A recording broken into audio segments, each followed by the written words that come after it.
Alright, hey, thanks guys, what's up? Thanks for watching in live or maybe in the archive, whichever the case is. Thanks for watching, and yeah, thanks for coming join us. So today we're gonna go over the classic third strike match, which is Chun versus Chun with our guest Sunny from Texas. But I think before actually going there, I want to mention just one more thing. So I started this program, let's say 2 weeks, 3 weeks ago. I've been thinking about this like for a long time, and finally we were able to start, right?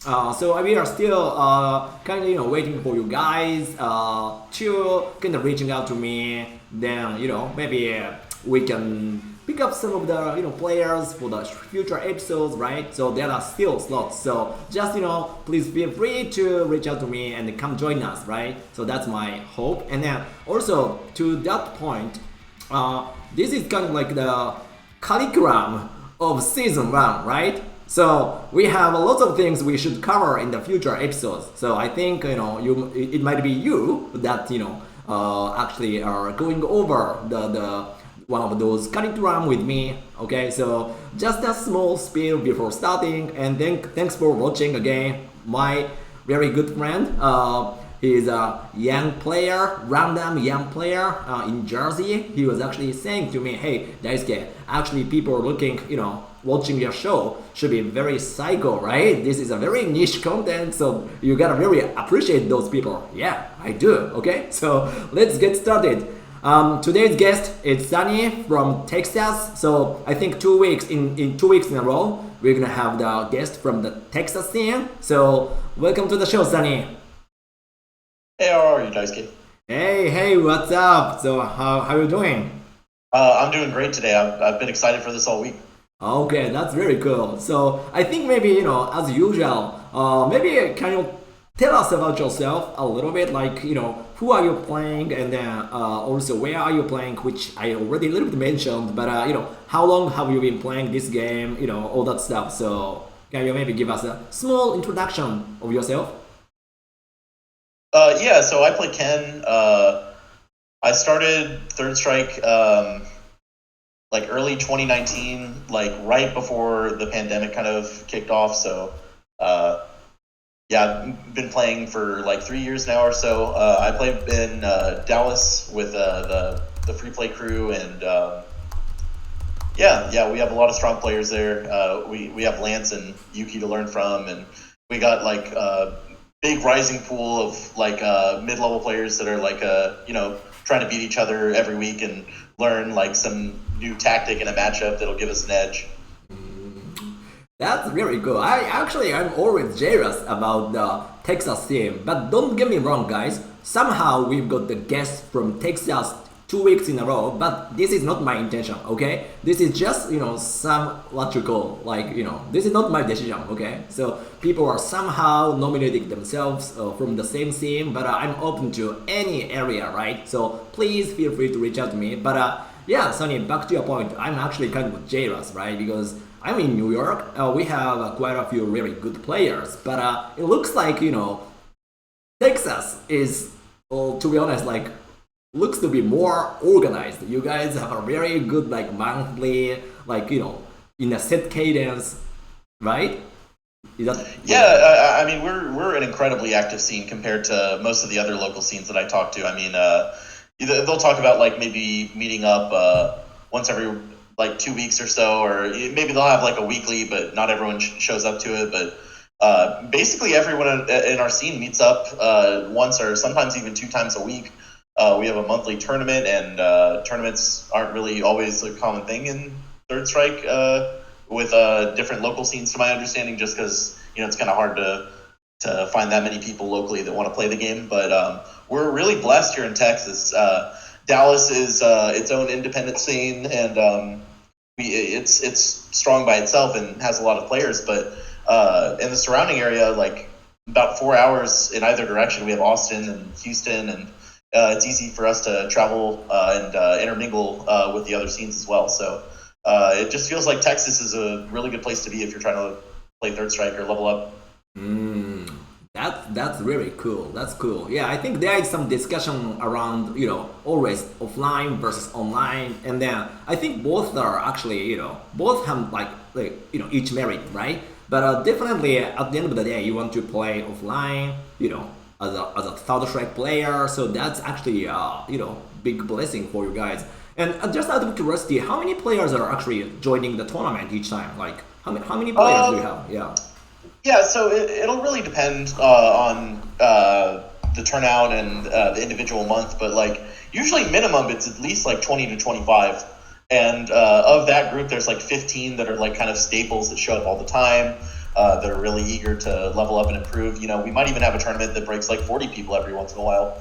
Just depends on what's going on and how many people show up and that kind of thing. That's really cool. And now I know like you are a really good player, and so for you, who are the like rivals? I know, of course, maybe there are so many great players, but sometimes you target somebody, right? Like back in the day, right? Back in Japan, even though you don't know those guys, right? We were kind of having some beef, and then I gotta beat this guy up, right? So who are your rivals? Like. Well, I always I hate losing to Alex the Machine. Of course, he's our local villain, but we all love him. He's been playing for a long time. He's a staple in our community. He plays Dudley. He's very aggressive, and then also like kind of like we have like a group of kind of like 5 or 6 players that are like kind of close to the same skill level. So Ray, the young player, also like. We'll trade sets and tournaments, and I'll try really hard to beat him, and we'll come up with something new every time to try to beat each other. Same thing with Ben, and also like like the players that just joined last year. Like I don't want to lose to them. Are you kidding me? No way. So of course, like I'd consider all those players rivals as well. Alan. We have a young player named Chosen. He's back in Houston until the end of summer. Alan is as well, but. Well, he's out of town. And then Cam and, just everyone at Free Play. I just want to beat everyone, not drop games and just perfect my game as much as possible. Oh, yeah. My end goals are, of course, like Lance and Yuki, but I mean, I don't like feeding Lance's ego, but he's pretty good at the game. So trying to get to that point has been a struggle, but I'm still working at it. Okay. And Yuki, that's the mountain after that, right? So. Cool. So that's the reason you picked up the today's match as the one between you and Lance, right? And I mean, I've been really, really focused on this matchup for. Honestly, I feel like. Since the end of our July tournament last year, that's been my goal, to be able to beat Lance in a tournament set. Has not worked out, and I believe this is one of my worst attempts recently, and so I just kind of wanted to go over the review of a game where I get dumpstered as hard as possible, Okay, that's awesome. That's really cool. If you have a really cool role model in your scene, right? Like Lance, like Yuki, that's the best, right? And they're strong players. They're knowledgeable, and they help us out whenever we need help. And they're honestly eager to share information with us. It makes us all feel like appreciated in the scene, and they do a great job, kind of like for heading the scene and. Overseeing all of our growth. Okay, I don't believe this is the case, but if you don't have like such a role model in your scene, you can reach out to me, okay, guys? So, yeah, sorry, I'm just kidding, but yeah, that's really great. So let's actually get started with watching your match versus Lance, and before doing that, I want to introduce one new idea for today's show, which is, you can pick up spiciness level, okay? Level 1, 2, 3, meaning you can choose how strict you want me to be on this episode, okay? So you can pick from 1 to 3, okay? So I highly recommend not to pick level 3, but which one would you like to do today? Let's go 6. No, I don't have like visual for six, so you can only choose from one to three. Okay. So by the way, I'm okay with any kind of criticism to my game at all. I really just want to level it up and improve as much as I can. Yeah, yeah. okay. Whatever the uncools are, I want all of them dice game. Oh yeah, it's actually the kind of how do you say, like, yeah, if you pick the higher level, of course there are more uncles. Okay, so but Okay. that means basically I'm gonna be very straightforward, but I also want to pick up like where you are playing very well, right? Because it's like a balance stuff. If we point out only the bad things, you're gonna be in the like a negative reinforcement type situation. I don't want that. So with that, maybe I don't know, level one, level two, whichever. What do you think? Uh, yeah. Whatever Lance said. Whatever Oh, Lance said. Lance is yeah. Thanks for joining. Yeah. Okay. But okay, then yeah. Let's go with maybe level two. I don't know. Is that fine? Sure. Level three spice. Level three. Yeah. Everyone in the chat is throwing out the three numbers. So Okay, level three spice. All right, guys. Let's go with level three then. Okay. Yeah. Okay, I think this is gonna be a very good reference for future episodes, right? Future guests. Okay, so let's go with level 3. This means you're gonna see a lot of uncoolness. Okay, we're gonna see lots of uncool moments. But let's go. I don't like being uncool. Let's get it. Let's get it. Okay, sounds good. Okay, so let's start watching you versus Lance. So I believe this was already a top 8 or something in the tournament. Is that right? I don't remember. I'm sorry. Yeah, it's okay because I was watching like okay, but let me actually go to the game review screen. Can you guys see the screen? I believe so. All right. So let's start. Let's start watching, and then yeah, people in the chat. So after watching the full set, this is a FT2 format. We want to maybe have your kind of thoughts about this match, right? What was going like wrong for Sunny, and then why Lance was able to beat Sunny and stuff, right? If you guys Okay. have like can give us any ideas or opinions, I think that'll be great. So let's get started, and then let me know if you have any technical issues to watch this, right? I'm still new to the streaming.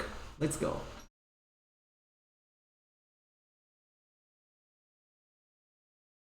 And now we have Lance and Sunny. Okay. Oh, nice parry from the beginning.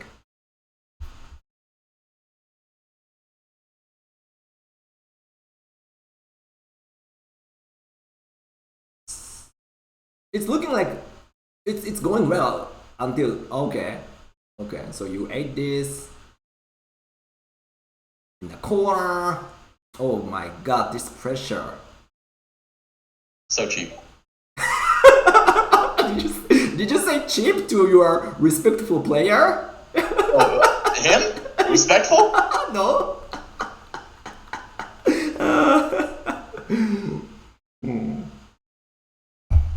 And then round 2. Nice GP game. Oh my God. One more down parry. I know. Yeah. It's looking uncool if you ask me. Yeah.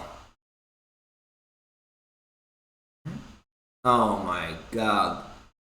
Like sort of quick game 1, right? Let's take a pause here, right? Yeah, before even going to the game 2, let's take a pause. And what was your thought when you lost the first game? And yeah, what was in your mind at this point? Okay, so I ate 2 Chun-Li supers from a low parry.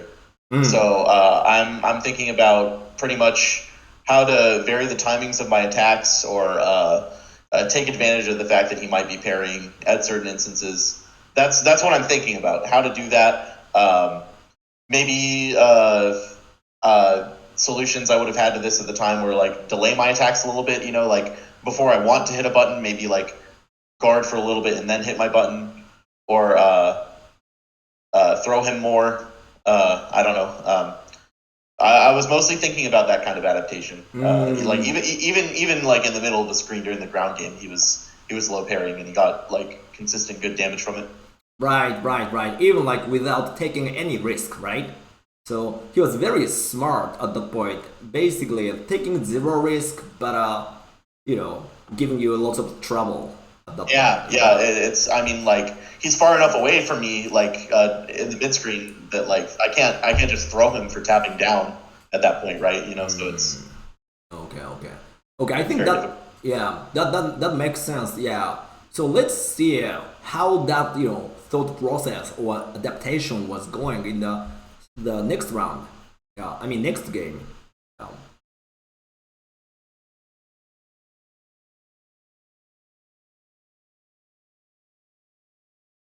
Lance looked to be in a really good shape in the game one, right?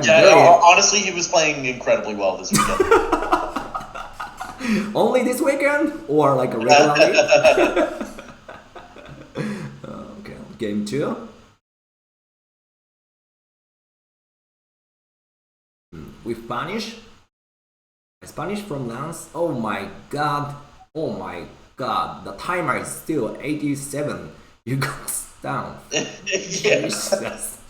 Is this because of because Lance is very good, or is this also because Chun is very good? What? Well, I think he also has a good read on my style and some habits that I have. Because you guys have been playing forever, right? You guys know a long time. Yeah. Okay. Cool. Nice. Okay. Very good. Okay, here. Some right? damage finally. Yeah. Good chunk of damage. Nice DP. Oops. Oh my god. Okay. I like it. I'm gonna talk about that later.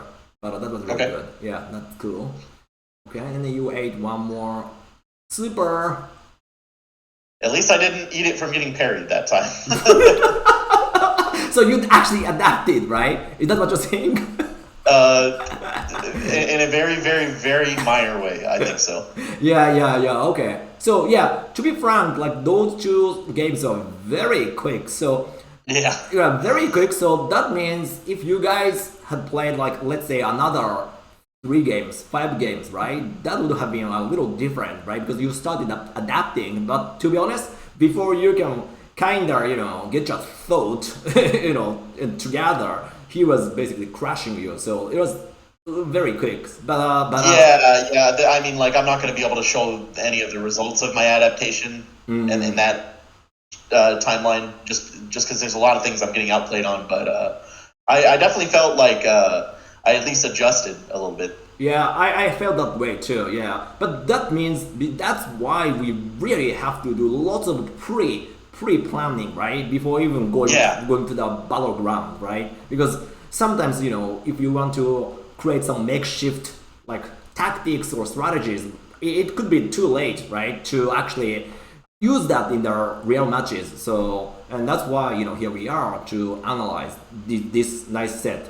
But let's take a pause here and then let's ask the chat, and also let's ask you now that you kind of look back at your match versus him, what was going wrong, and what do you think you could kind of even adapt or maybe improve your play?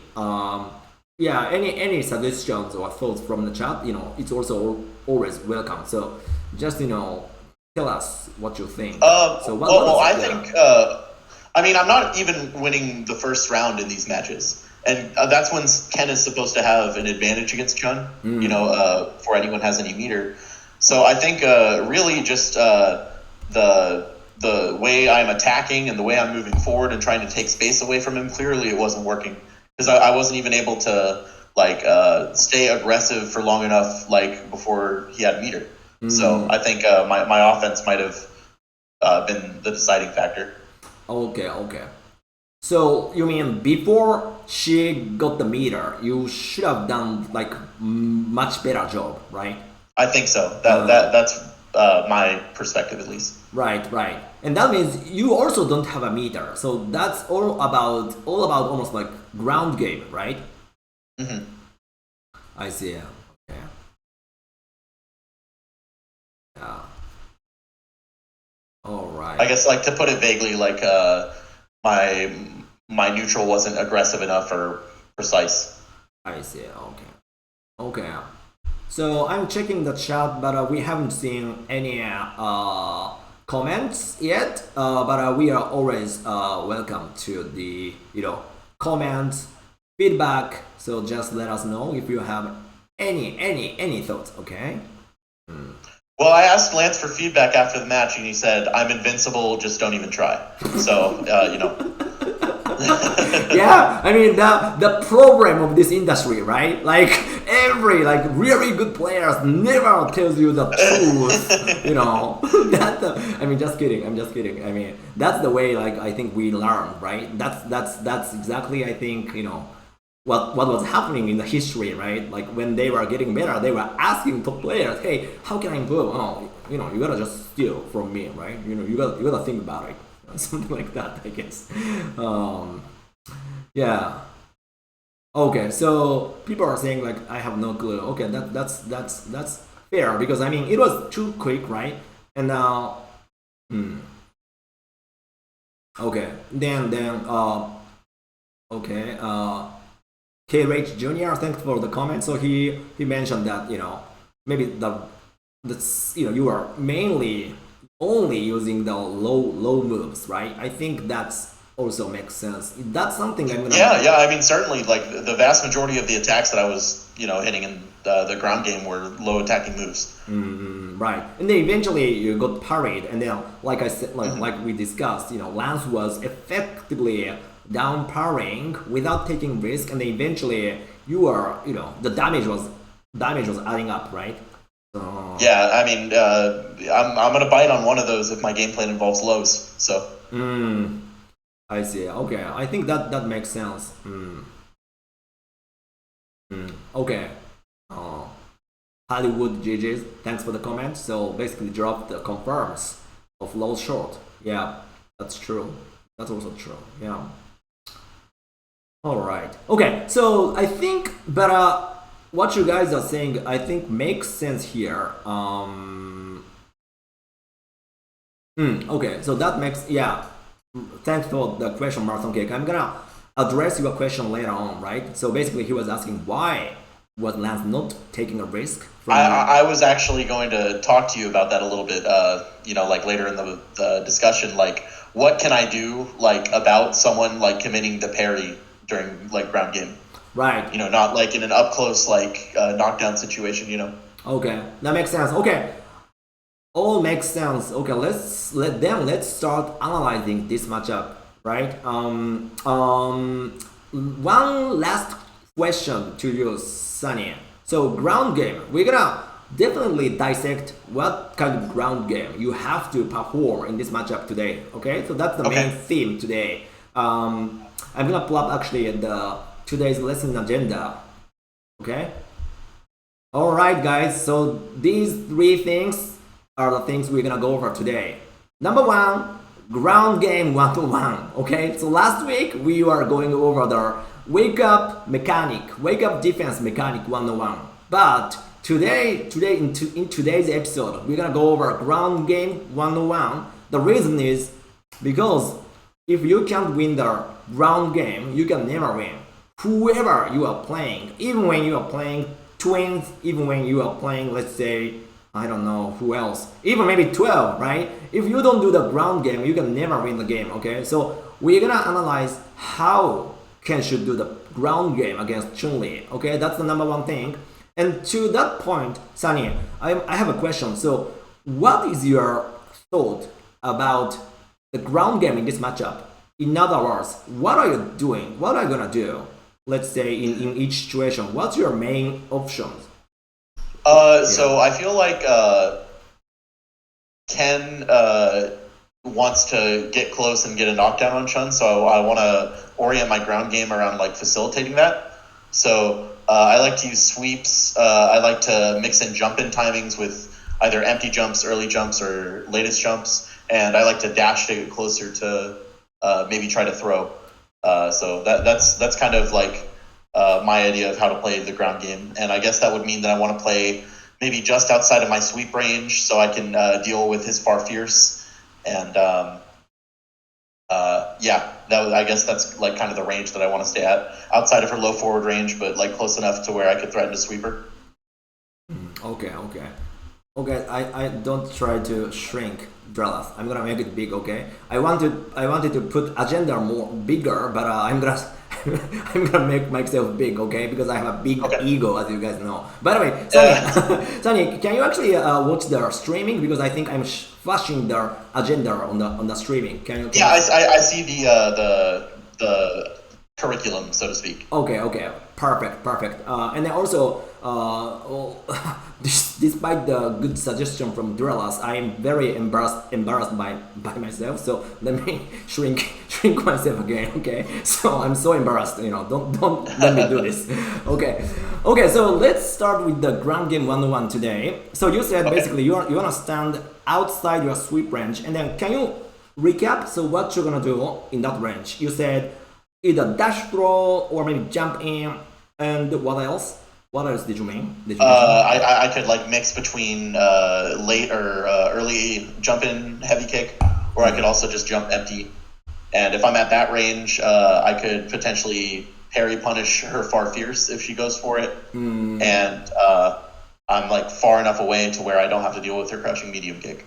Okay, okay. And I might like try to randomly poke her with sweep sometimes. Okay.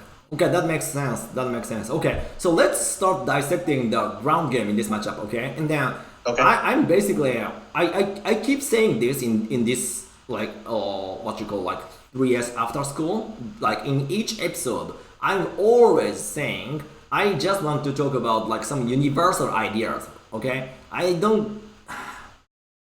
Pardon me, French. Pardon my French. I don't give a shit about like small things in the game, right? I'm not a professional of like those details, but I do care about the details of the game system, game design. Okay, that's the whole purpose of this class. Okay, and then in this semester in season 1, we're gonna go over all the basic ideas. And then of the game designs and game systems. And then also I want to share towards those mechanics, what I'm thinking about. Okay, I want to share my thought process just for your food for your thought. Okay, I don't say my thought processes are the best things or right things ever. I don't say that, but I just want to share the high level ideas so that you can use that for any match. Meaning, even today we're gonna go over actual round game plans for Ken to beat Chun Li, but the same principles should go for any matchup in the game. That's my whole purpose. So with that, let's get started. Oops. Okay, so ground game 101. I really think maybe we need some like cool jingle or cool maybe sound to flip through the agenda. But yeah, so the number one agenda today is the ground game, and then so Sunny, like you said, the key point of this matchup is this range, okay? Let's call it the mid range. It's just outside of your sweep range, which is equal to just outside of her standing fierce range, okay? And then you know why this position is very important. What do you think about it? This is where she can't attack me with her moves, and I can punish her for pressing buttons. And this is close enough to where I could attack her if I walk forward a little bit. Correct. That is correct. That is correct. What if you are, standing farther than this range? What's gonna happen? Well, if he presses a button like back fierce or stand fierce, I'm probably not going to be able to punish it unless I'm already pumping Jinrai, and probably even not then sometimes.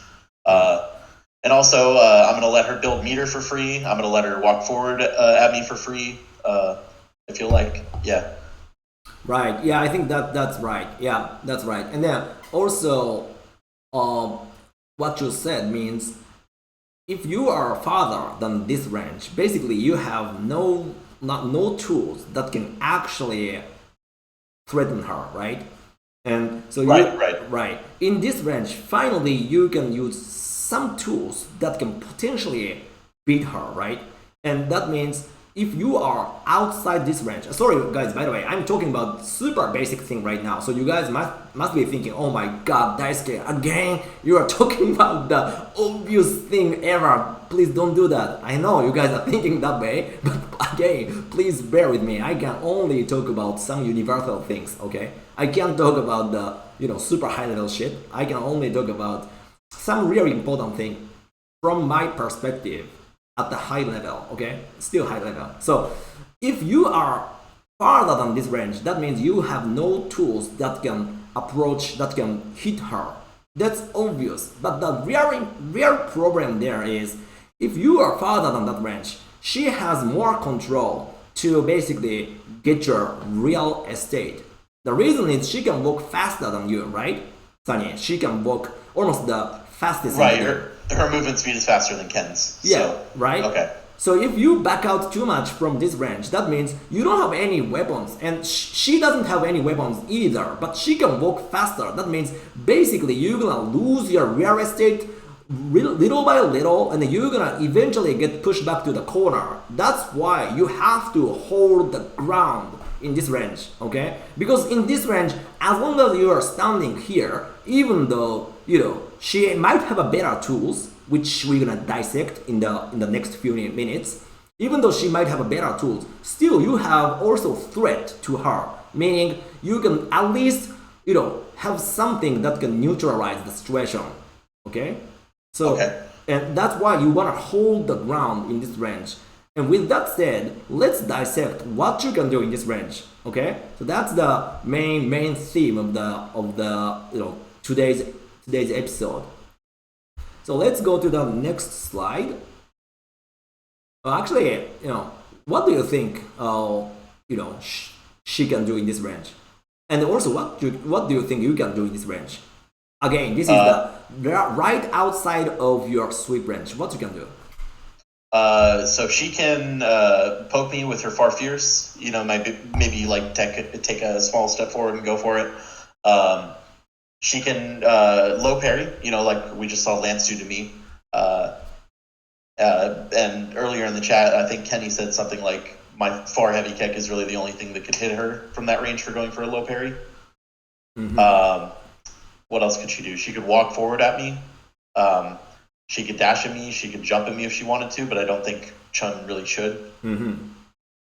I think the first 3, 4 are more important options. Can you repeat it again? So you said obviously, like far fierce, and then also she can do both parries and sorry, what else? She could walk forward, and she could dash at me or she could jump at me. Okay. Was there something else I said? I forgot. No, I don't think so. But I think if that's the case, you are missing some important stuff here. So okay, but those are valid. Let's add more spices to this analysis. Okay. So let's go to the chart. We love charts, right? I'm not sure if you guys really love the charts from the last episode, which I love. I love that because I really like the infographics. Okay. Yeah, thanks to Lion Plex. He's a great designer. Even though my ideas are shitty, he can make it a magic. But anyways, so obviously she can do far fierce in that range, right? The range is here. Okay, guys, please picture this even when we are in the next chart. Okay, this range is the key range in this matchup. Okay, I'm gonna emphasize this 100 times in this episode today.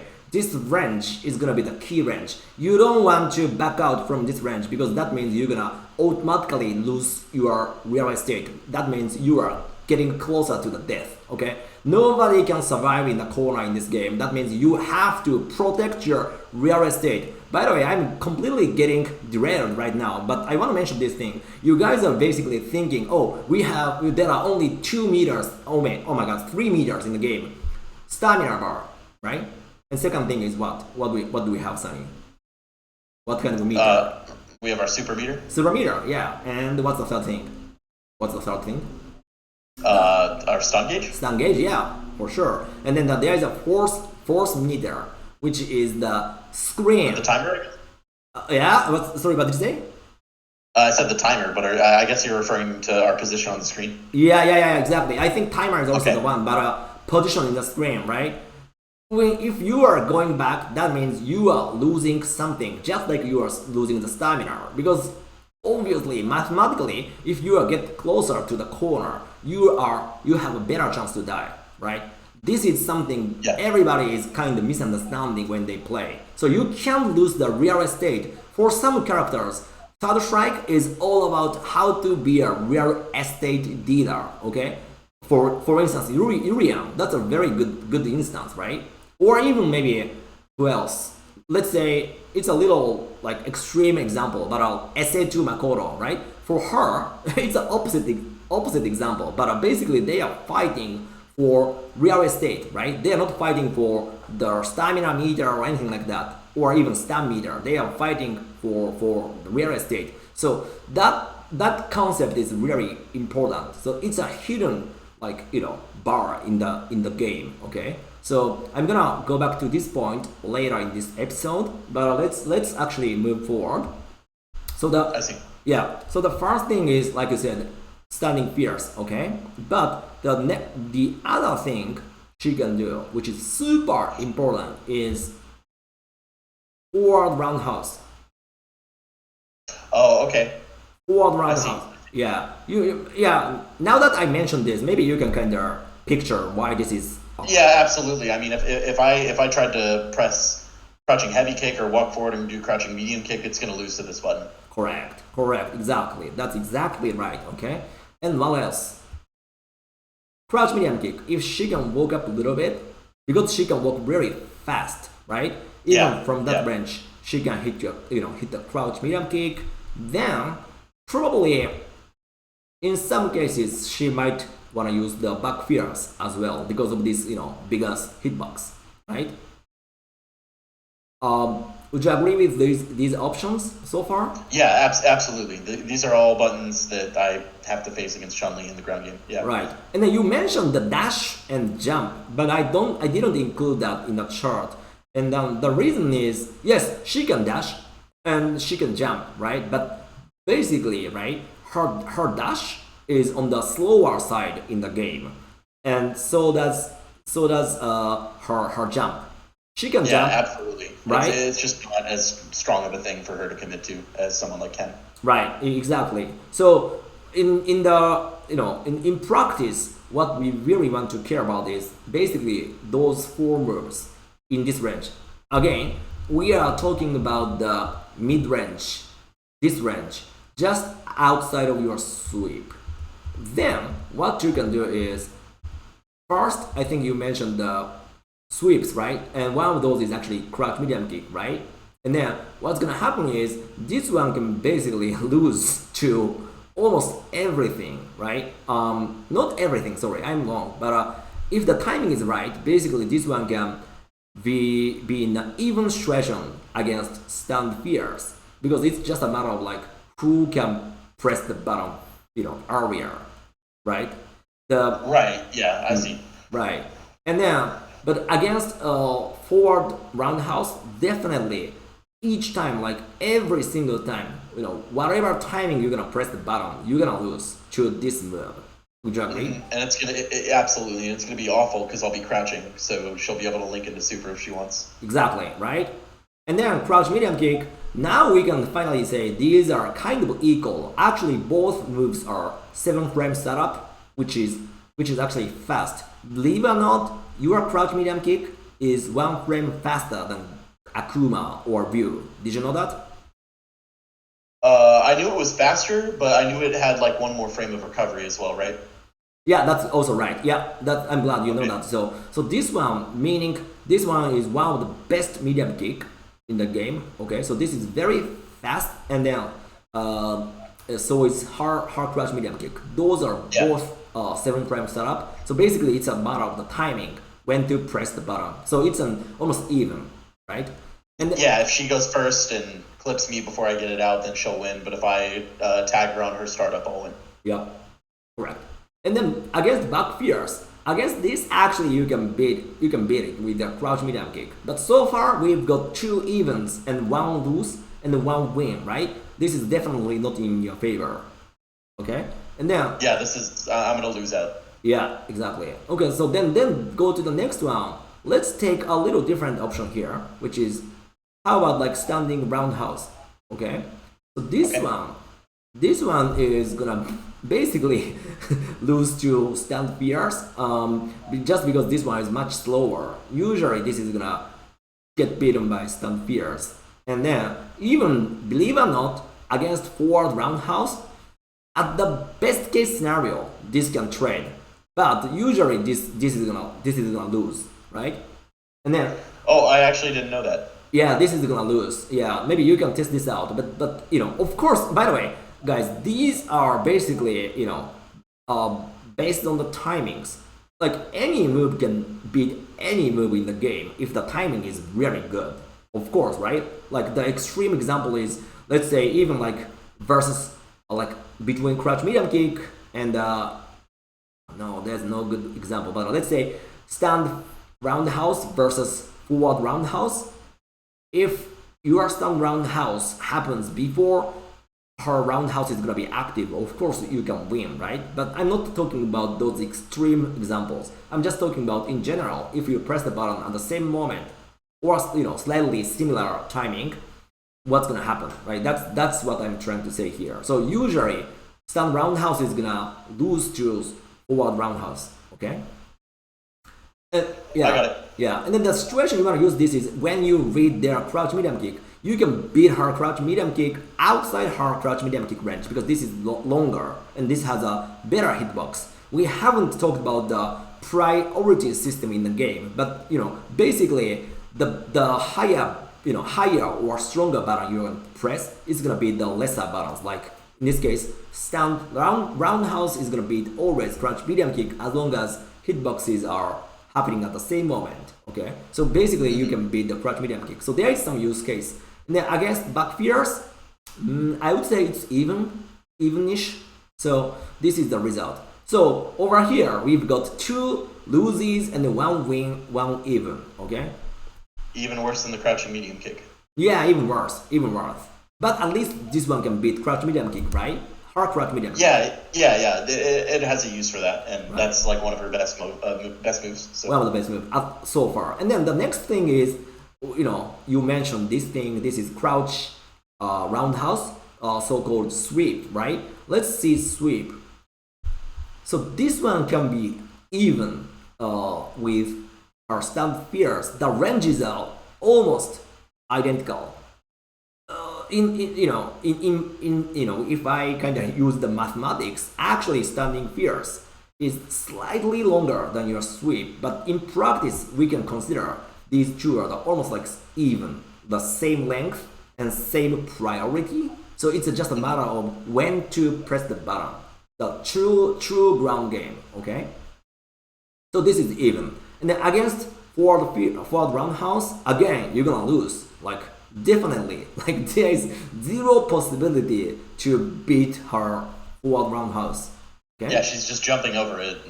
Yeah, jumping over it, exactly, right? And she has a biggest hitbox with this leg, so you're gonna definitely lose. I think maybe I'm gonna a little bit like fast forward here. I'm taking too long to explain this matrix. So let's finish up the chart.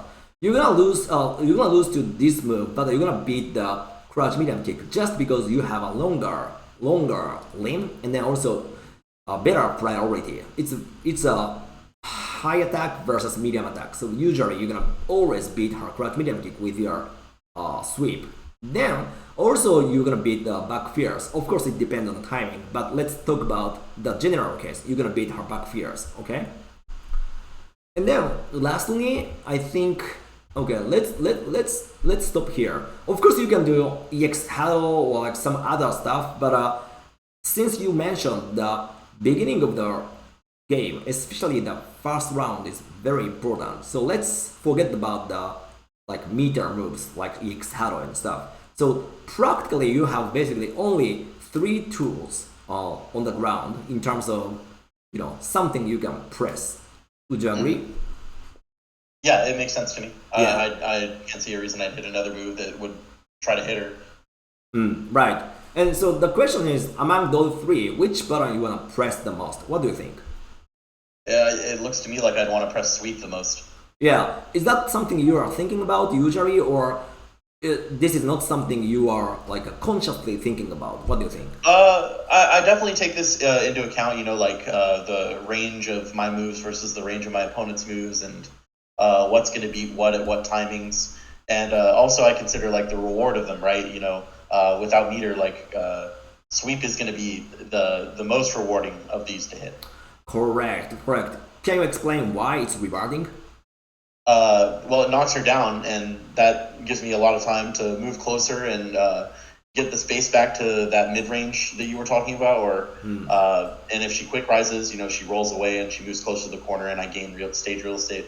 I love it. I love it. See, so ultimately, right? If that's the case, by the way, I 100% agree with what you said, right? So to me, if I were a Ken player, I would only press sweep in this range. Let's go back to the range, right?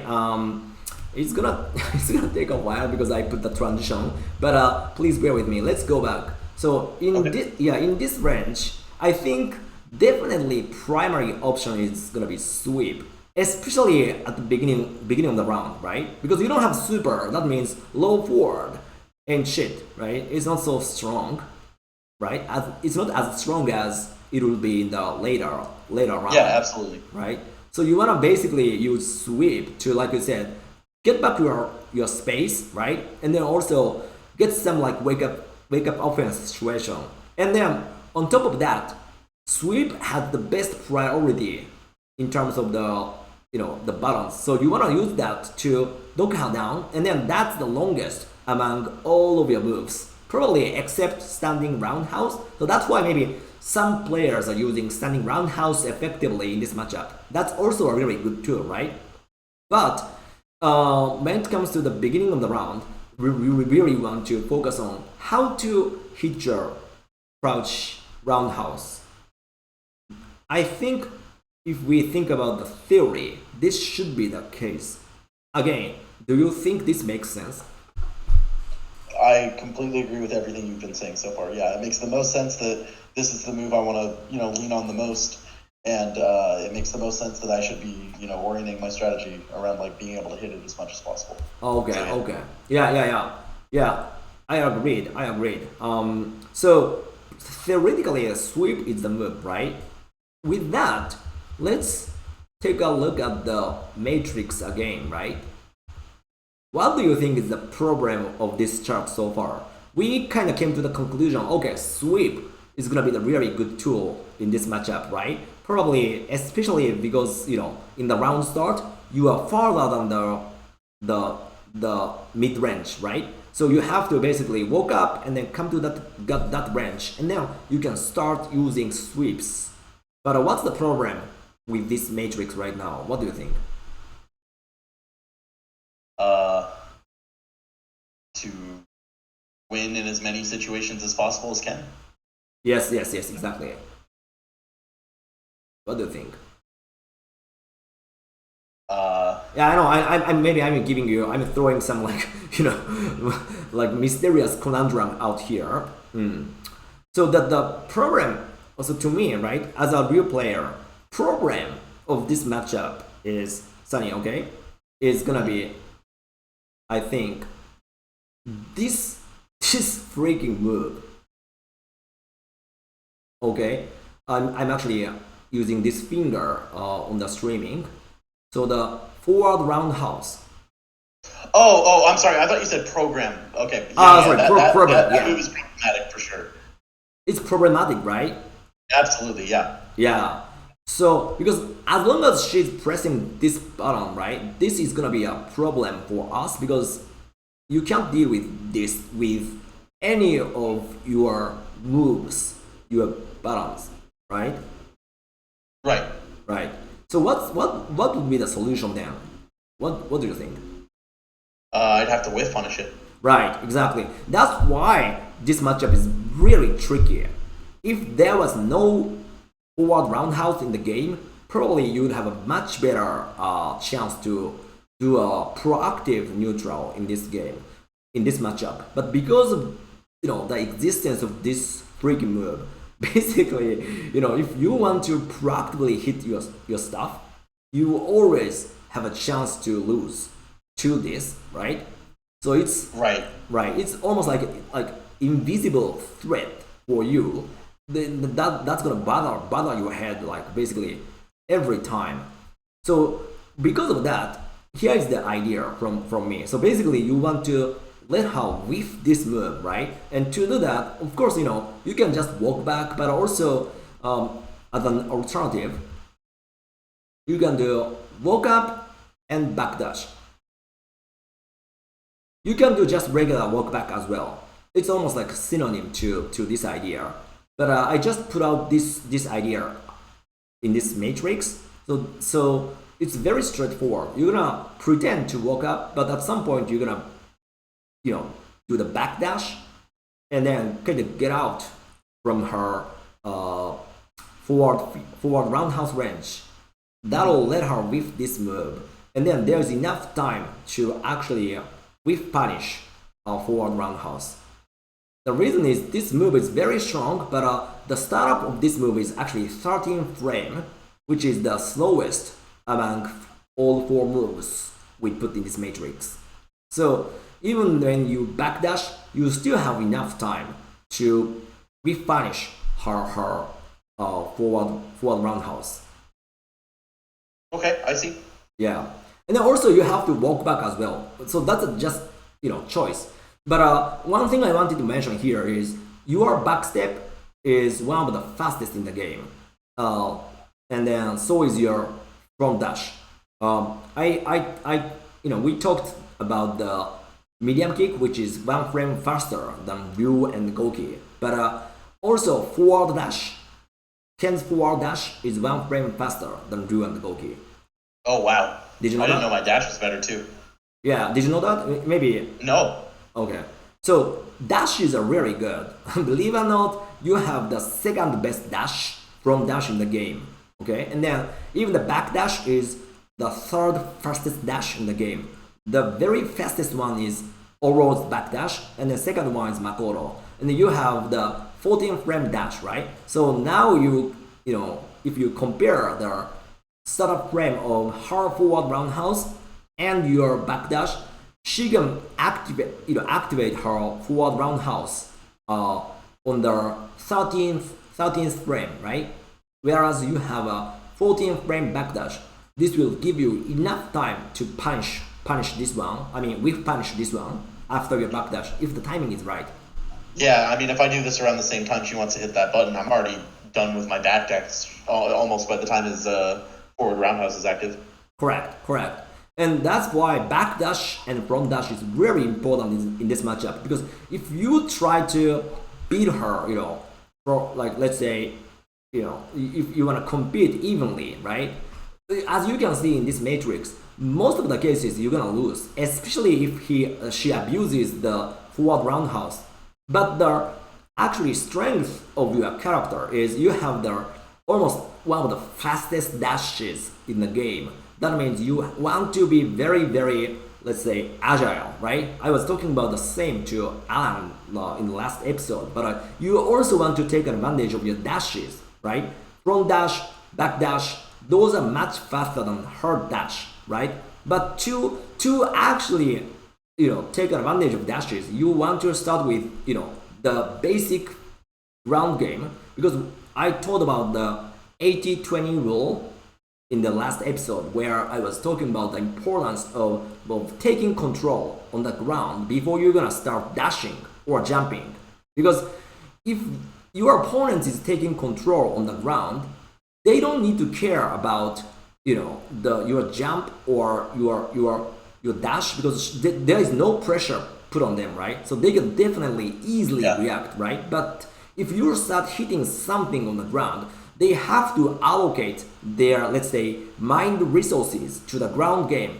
That means your next dash or next jump in is gonna be more successful than before, okay? So you definitely have to hit something and make some pressure on the ground. Otherwise, other moves such as jump or dash doesn't work.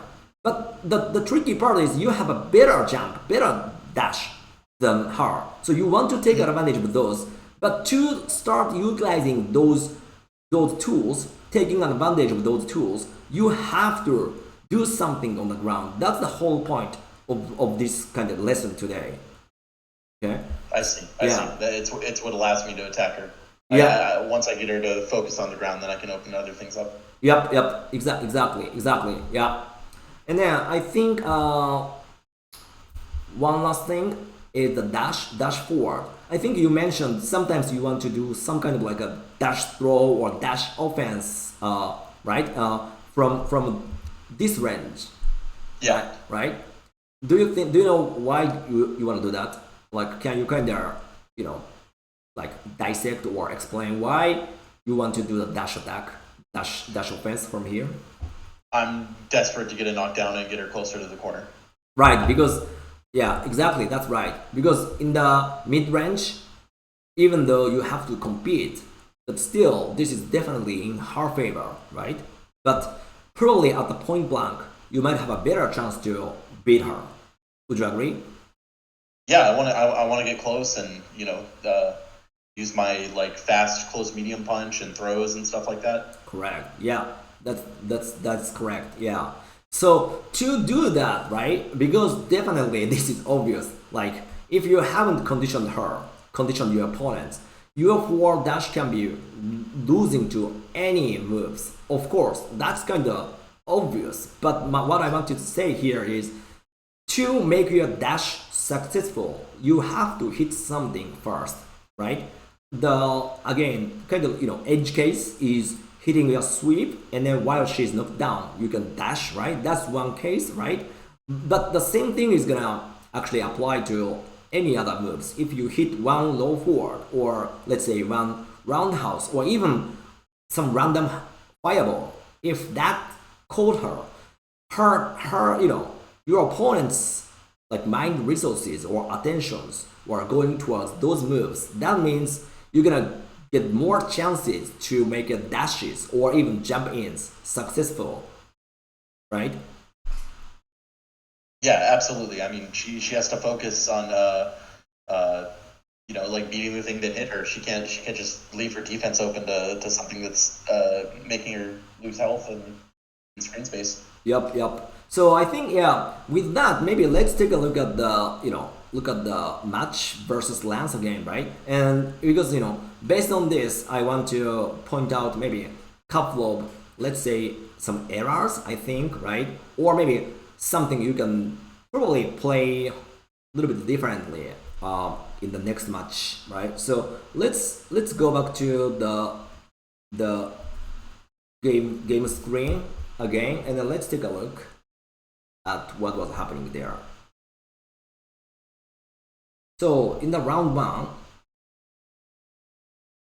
I really liked how you parried her fears, because I think you are kind of reading this is gonna be the maybe very choice she wants to do in this range, right? Yeah, I was definitely guessing in that situation, and my plan was just to high parry and then guard after that, and I knew I was out of the range of her crouching medium kick, so she's only going to be able to hit me with a high attack. Right. So I didn't put the high parry in the matrix, but obviously this is very effective. So I think this is very good.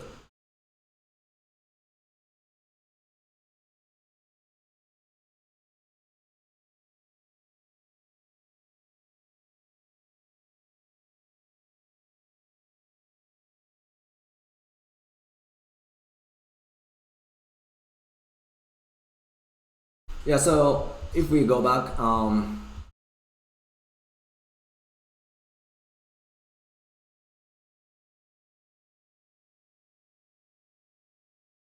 I think this is a very tricky fireball, but in this range, actually this is the only thing you can hit, right? So your instinct, I don't know what you are thinking here, but I think this is a very good fireballs, and it actually caught Chun-Li, caught Lance, right? Yeah, I've been experimenting with it a little bit more recently. I mean, I see some high level Ken players use it a little bit in the matchup. It kind of forces her to play a little bit closer to Ken. And if I'm far away, I might give her an incentive to be walking forward while I want to attack her. So Right. that's my thought process. Right. So I think this is again some kind of like edge case, but to me, since you hit these fireballs, this is when you want to really start dashing in. Okay, even from this far range. After 2 fireballs, the second one definitely is catching her, right? This means he has to start thinking about this option or something that can possibly catch him. Okay, so that kind of like awareness will give you some time to do your stuff. And then from this range, let's say if she wants to do close combat, she has to do double dashes, but it's not fast, but your double dashes are super fast, right? So this is when you want to do some kind of like a surprise attack, like very fast offense, like your favorite player Deshken, right? Yeah. Right. And then EX stats definitely don't do this, right? This is like basically like zero meaning to do this, do this, okay?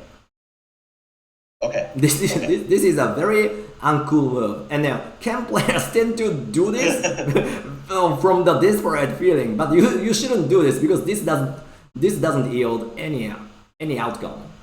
Would you agree? Now that you look back, like this EX stats. What do you think? Uncool. I'm actually about to eat a super here for it. Well, he gets closer in low parries. Right.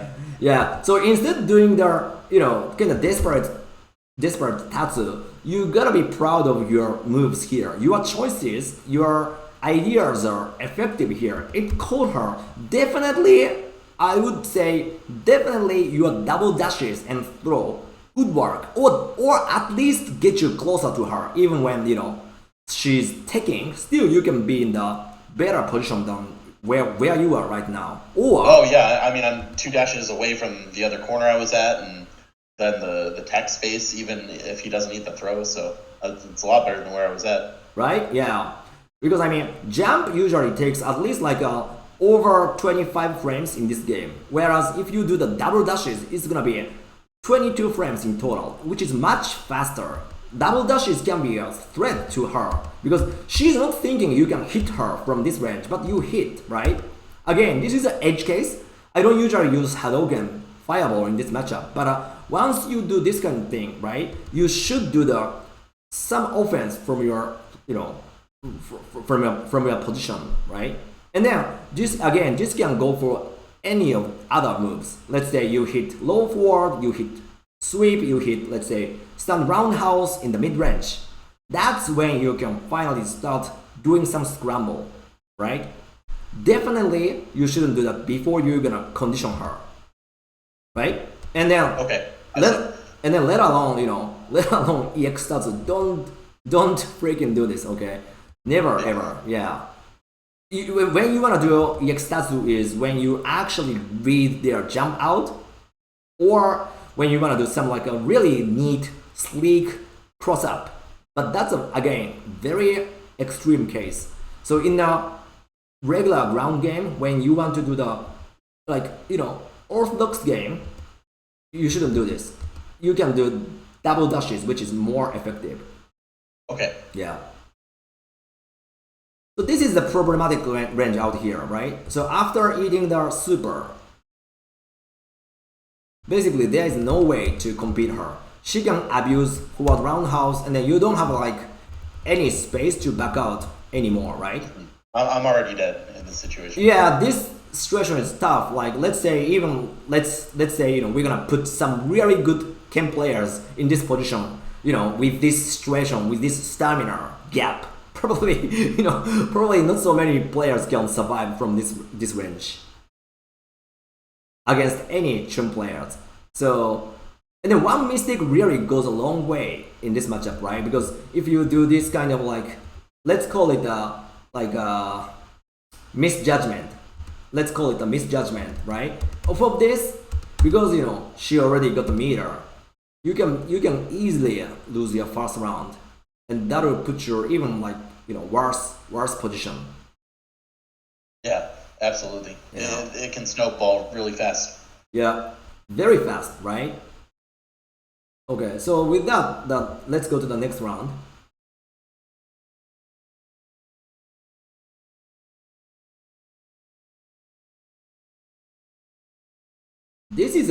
So I like how you are standing here, right? You after this throw, you positioning yourself in this range. This is right outside of her low forward, but within your sweep range, right? And then it's kind of hard to refinish her low forward because it's very fast, very quick.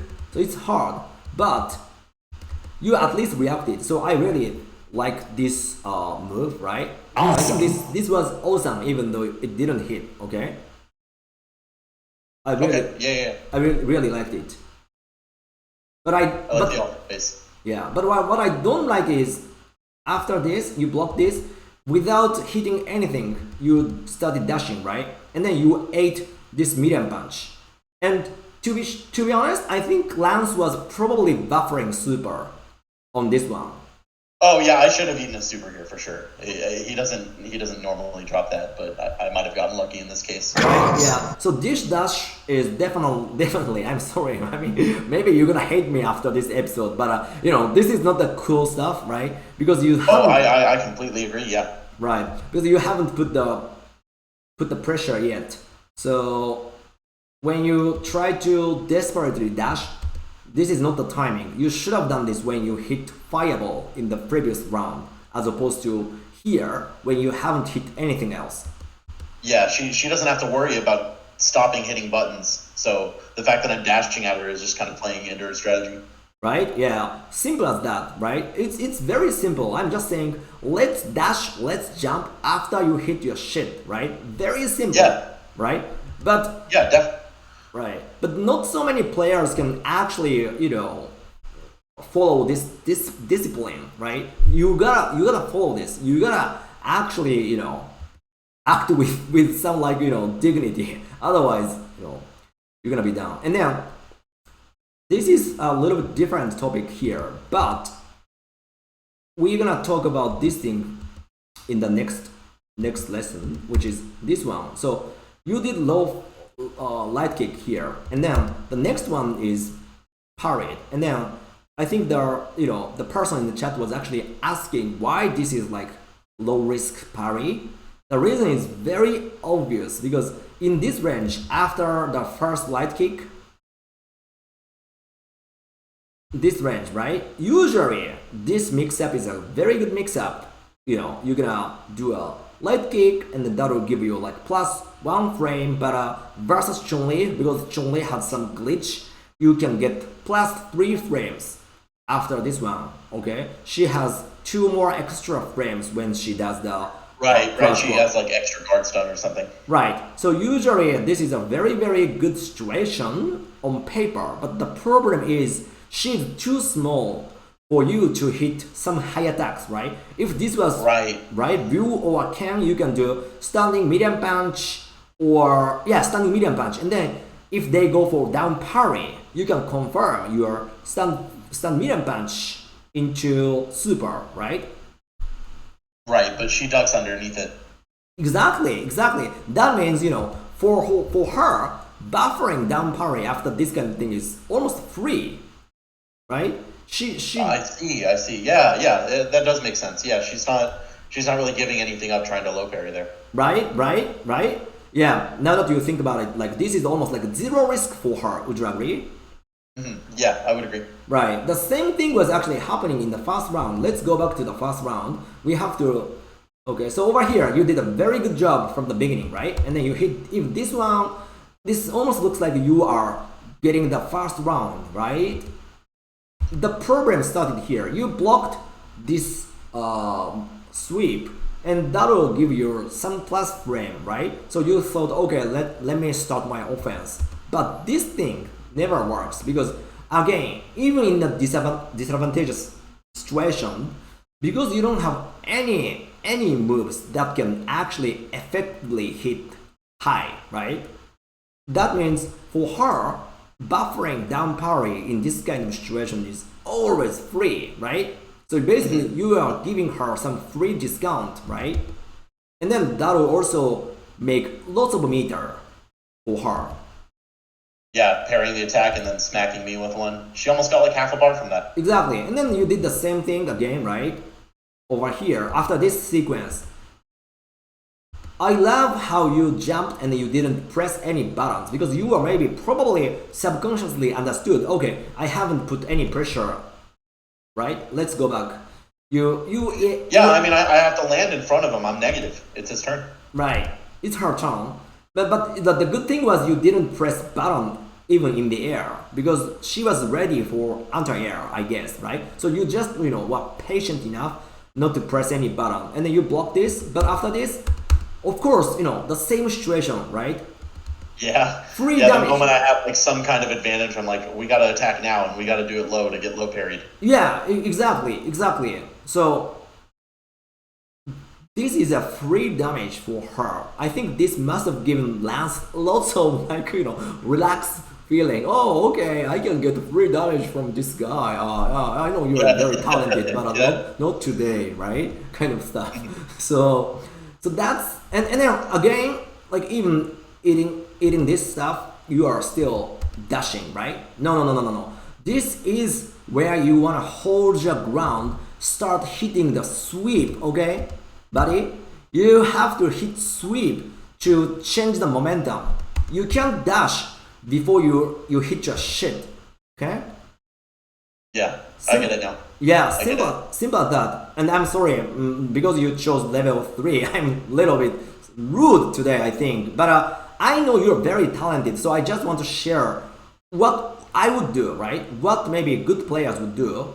Not to say I'm the best player in the world, but let's say I'm on the relatively better side, right? And then, even when I'm a not a good player, I have a good thought process, I guess. So that's I want to share here. But let's go back and then let's go back to the same exact scene in the round 2. So again, you did a great job here. Let me go back for 5 seconds. You were thrown, but you hold the ground.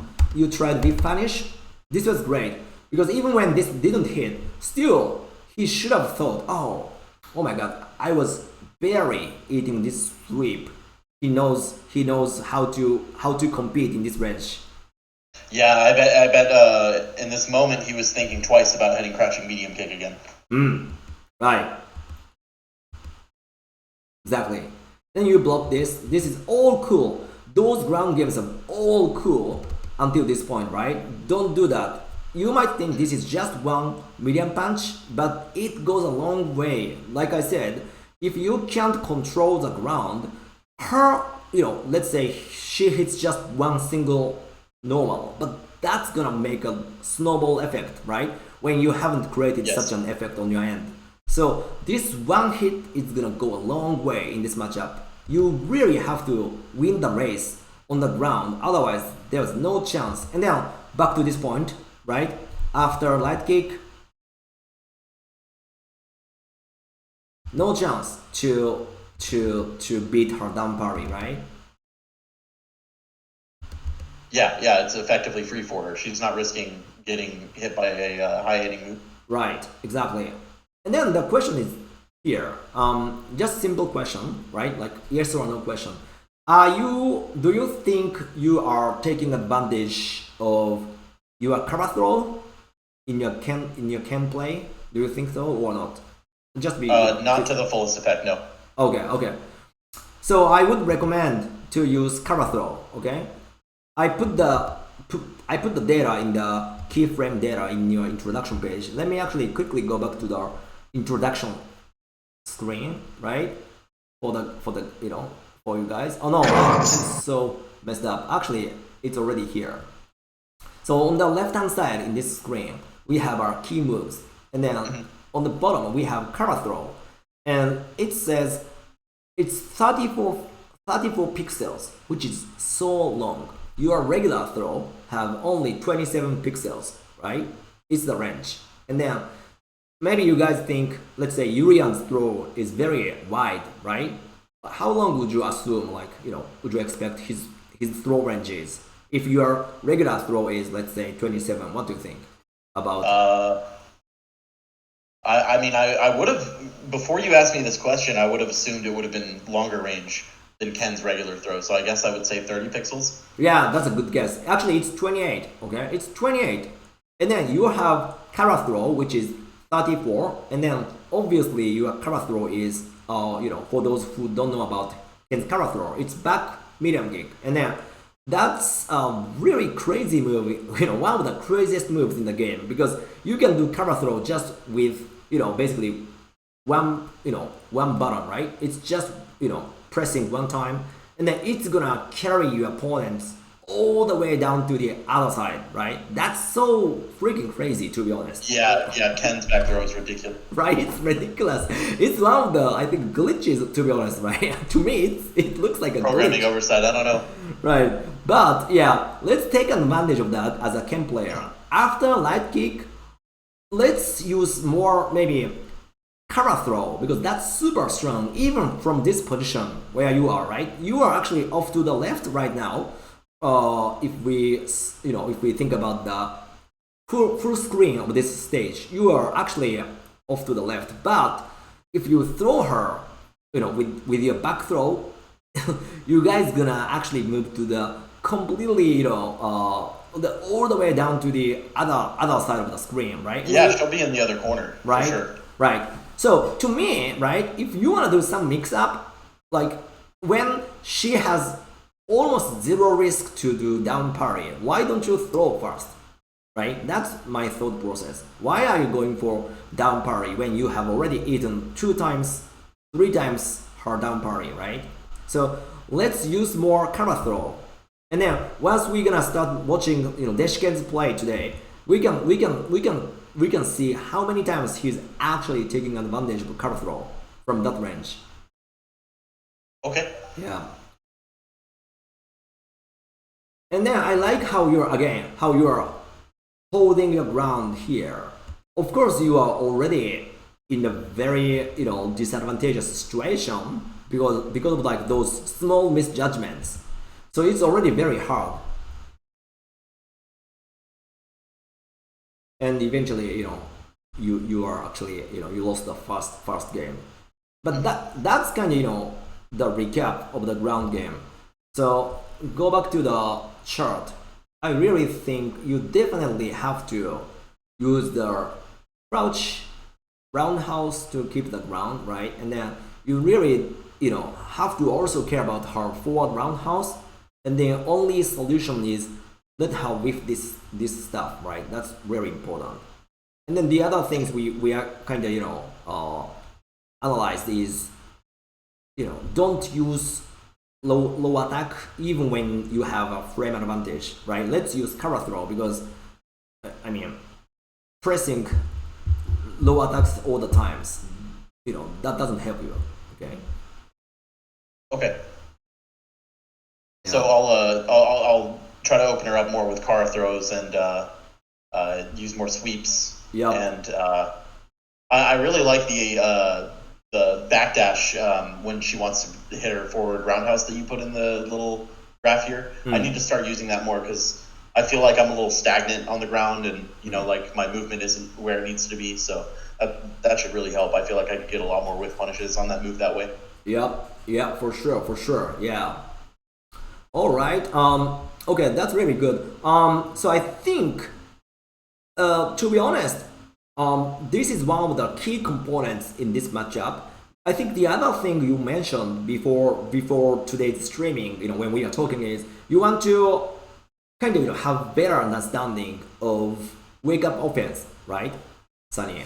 Like when Yeah, absolutely. Right. So I want to cover that aspect, but to be honest, we have to spend the whole episode to analyze the wake up offense. As a real player, I just live up to the Oki, right? Wake up offense. My character otherwise ain't shit. So let's spend the full episode for the wake up offense, in the future.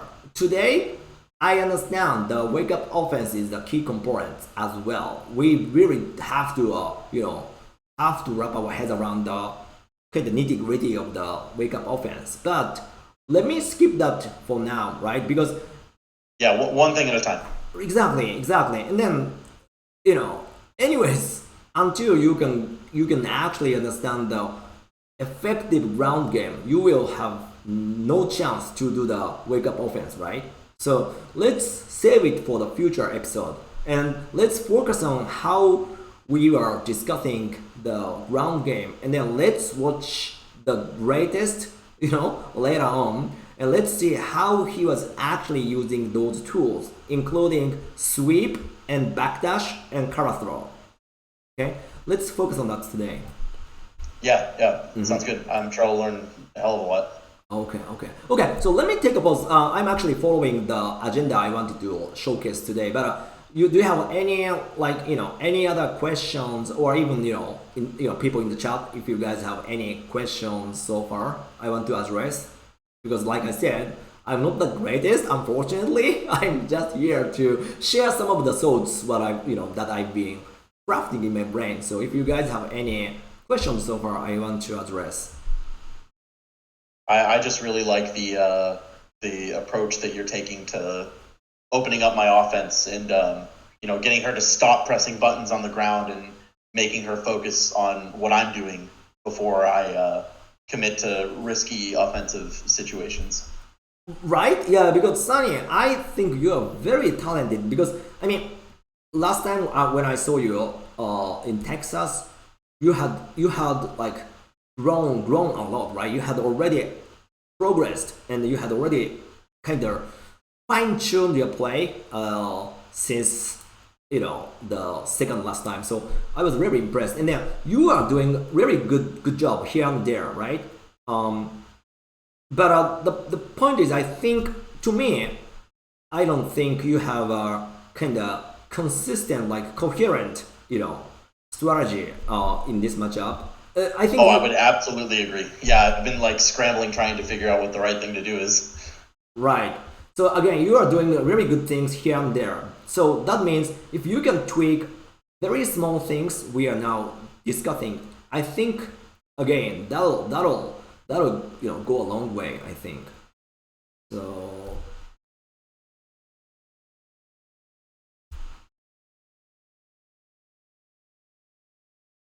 okay, so I don't see any specific questions so far, but let's let's move to the next agenda. So I know we have already discussed for good 90 minutes, right? So I'm always kind of afraid you guys might get tired, get sick of me monologuing a lot, right? So that's my concern whenever I do this episode, like this show. So with that, let me quickly finish up rest of the agenda before going to Deshkin's play.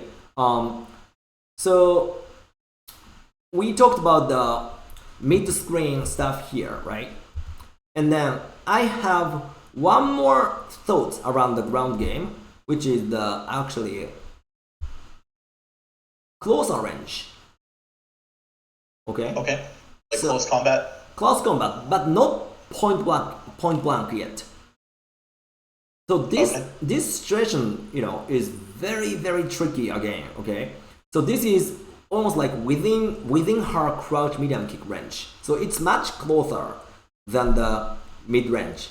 Let me compare those two scenes.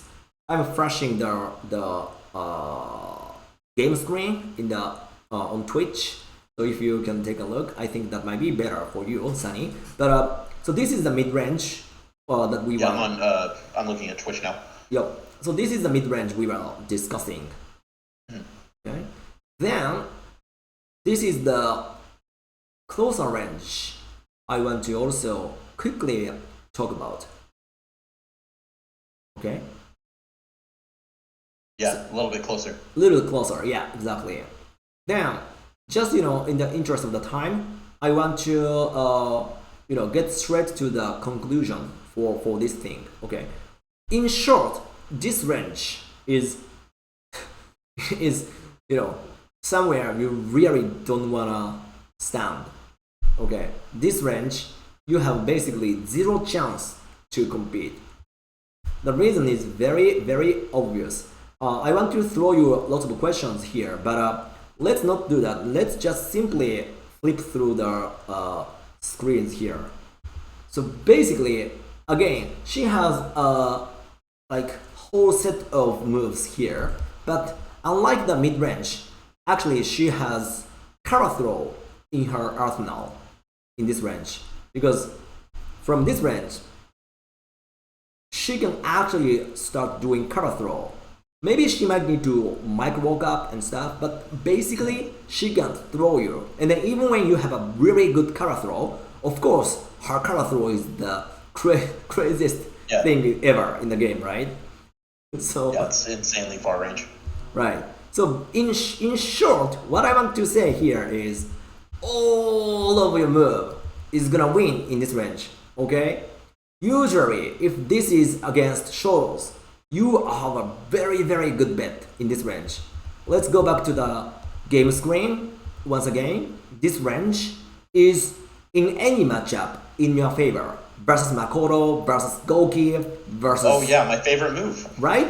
Favorite... Crouching medium punch. Exactly! That's the craziest moves in... I mean, we were talking about lots of craziest moves in the game today. But, of course we are talking about, two of the greatest characters in the game. So of course there are so many greatest things, right? So Crouch Medium Punch is usually the golden here. It's shining in this range, right, Sunny? Yeah, I just want to press it. I'm looking at the screen right now. I'm mashing my hand. Right?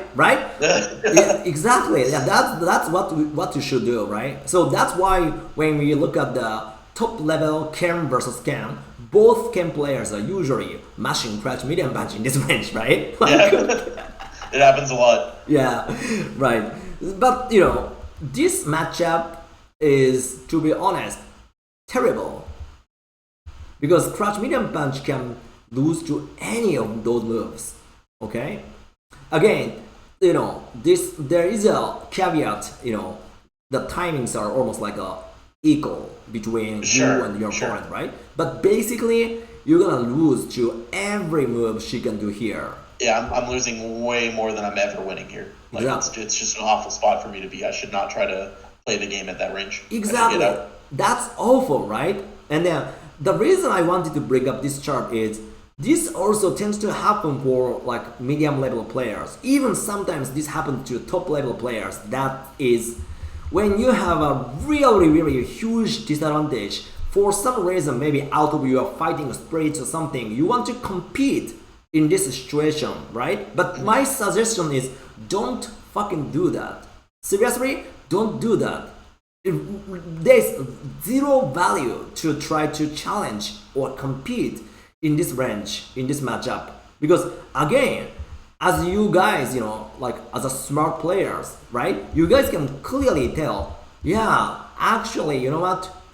Low forward, stand medium punch, crouch medium punch, yeah, everything can lose, right?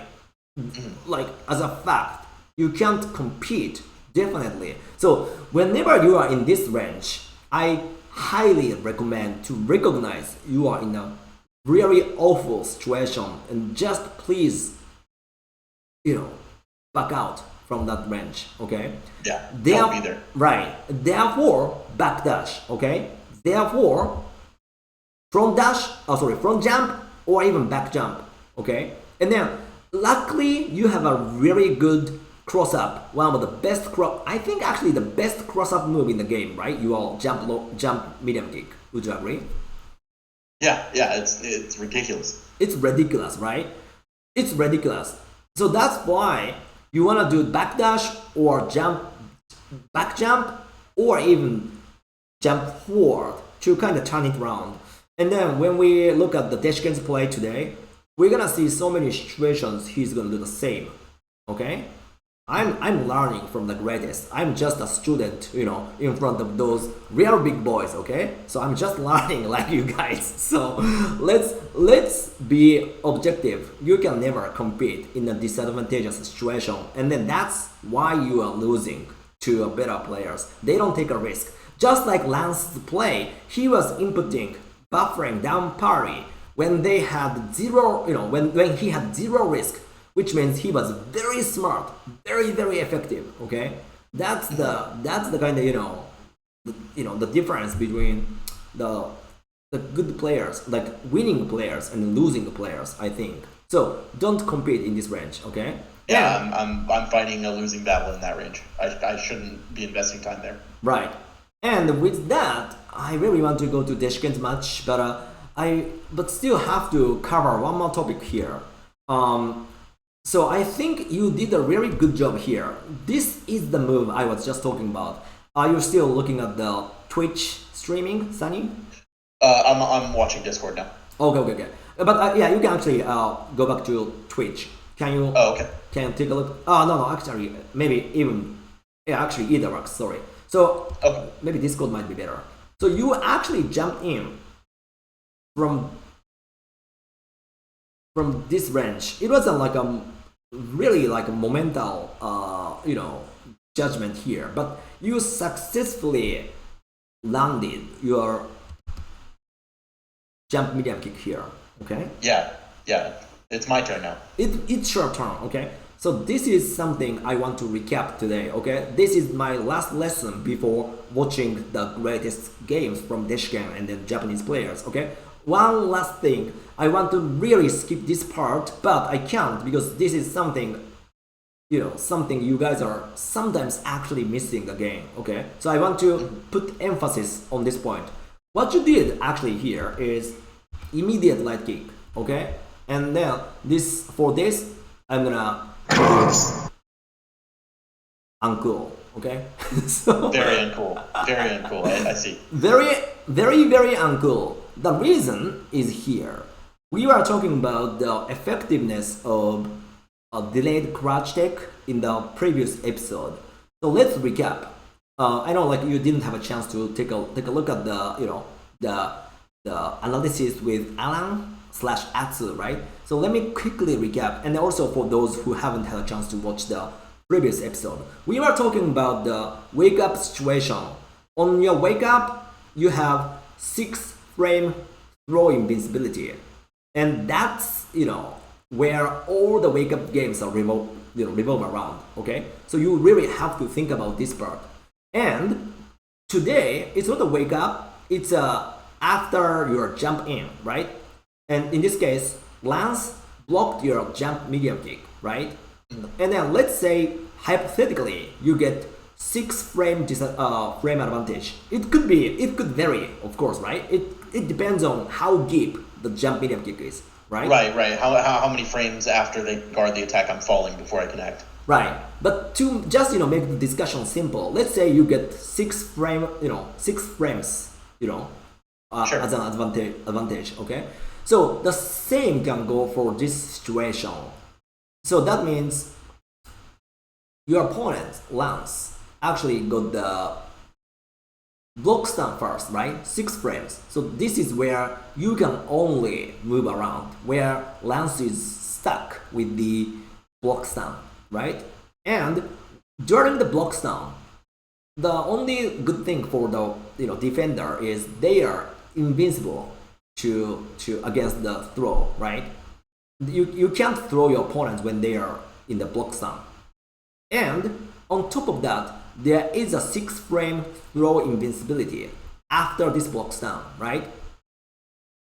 This is news to me. I did not know that. Okay, so you really have to understand this mechanic. I'm glad you mentioned that, because I'm not trying to call you out or anything like that. This game is deep enough to confuse us, right? And that's what I want to really dissect in this series, right? That's the whole purpose I started this whole activity, which is actually costing me these days. I mean, I have to think about the show a lot. So please, subscribe the YouTube channel, or maybe spread the love. Sorry, I started like promoting my channel, but Everyone follow the channel right now. yeah, but anyways, back to the point. Back to the point. So you have your opponents have 6 frame throw invincibility right after their block stun is done. Okay. Okay. So now I know. Yeah, now you know. Okay. So basically, from the opponent's perspective, what they can do is the typical things they do is reversal, basically mashing some button, right after the block down. Okay, that's one thing. And then of course mash throw, right?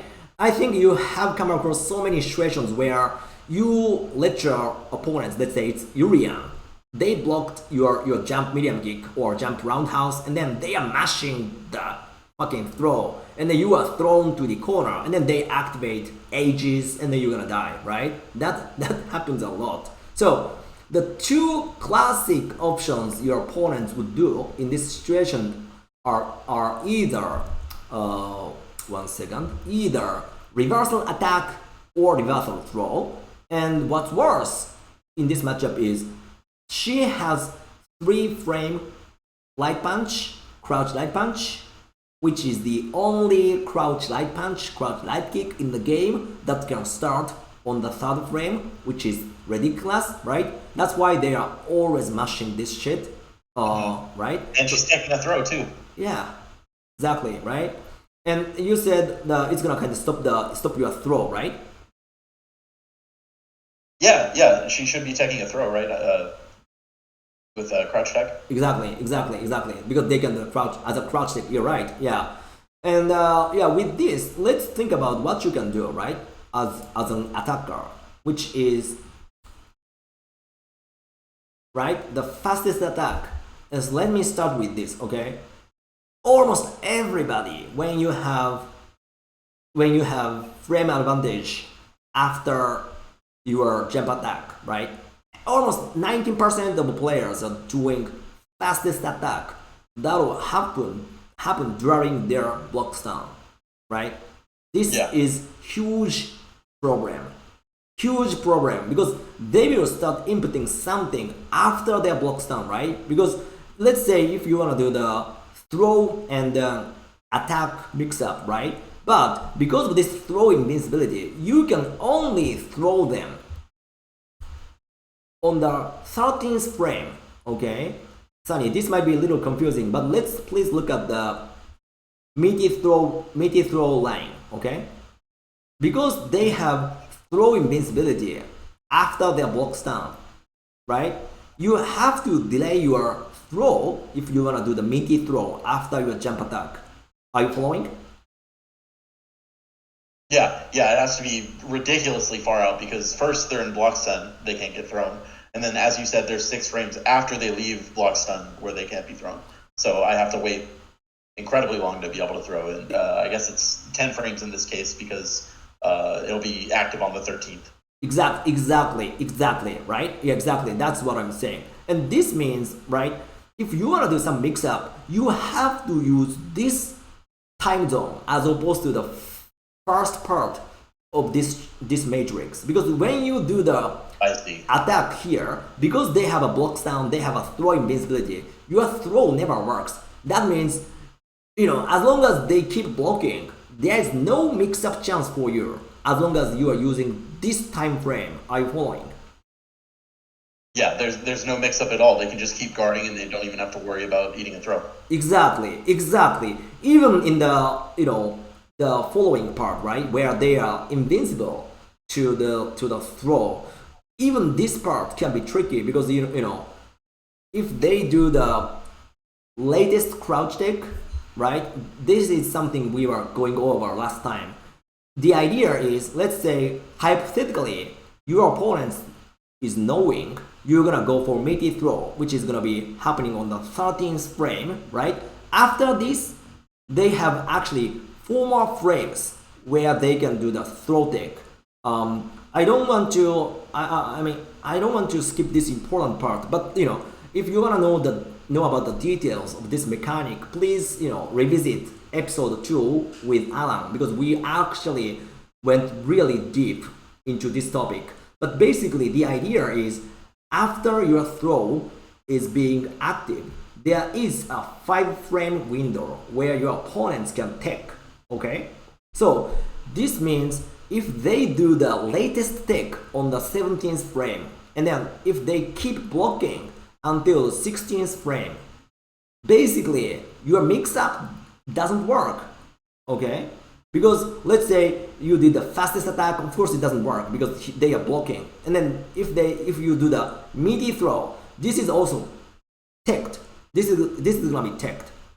So that's why we were basically saying delayed crouch tech or delayed tech is really, really, really strong in this kind. Yeah, and that's what I find most people do when I get a jump in that's blocked.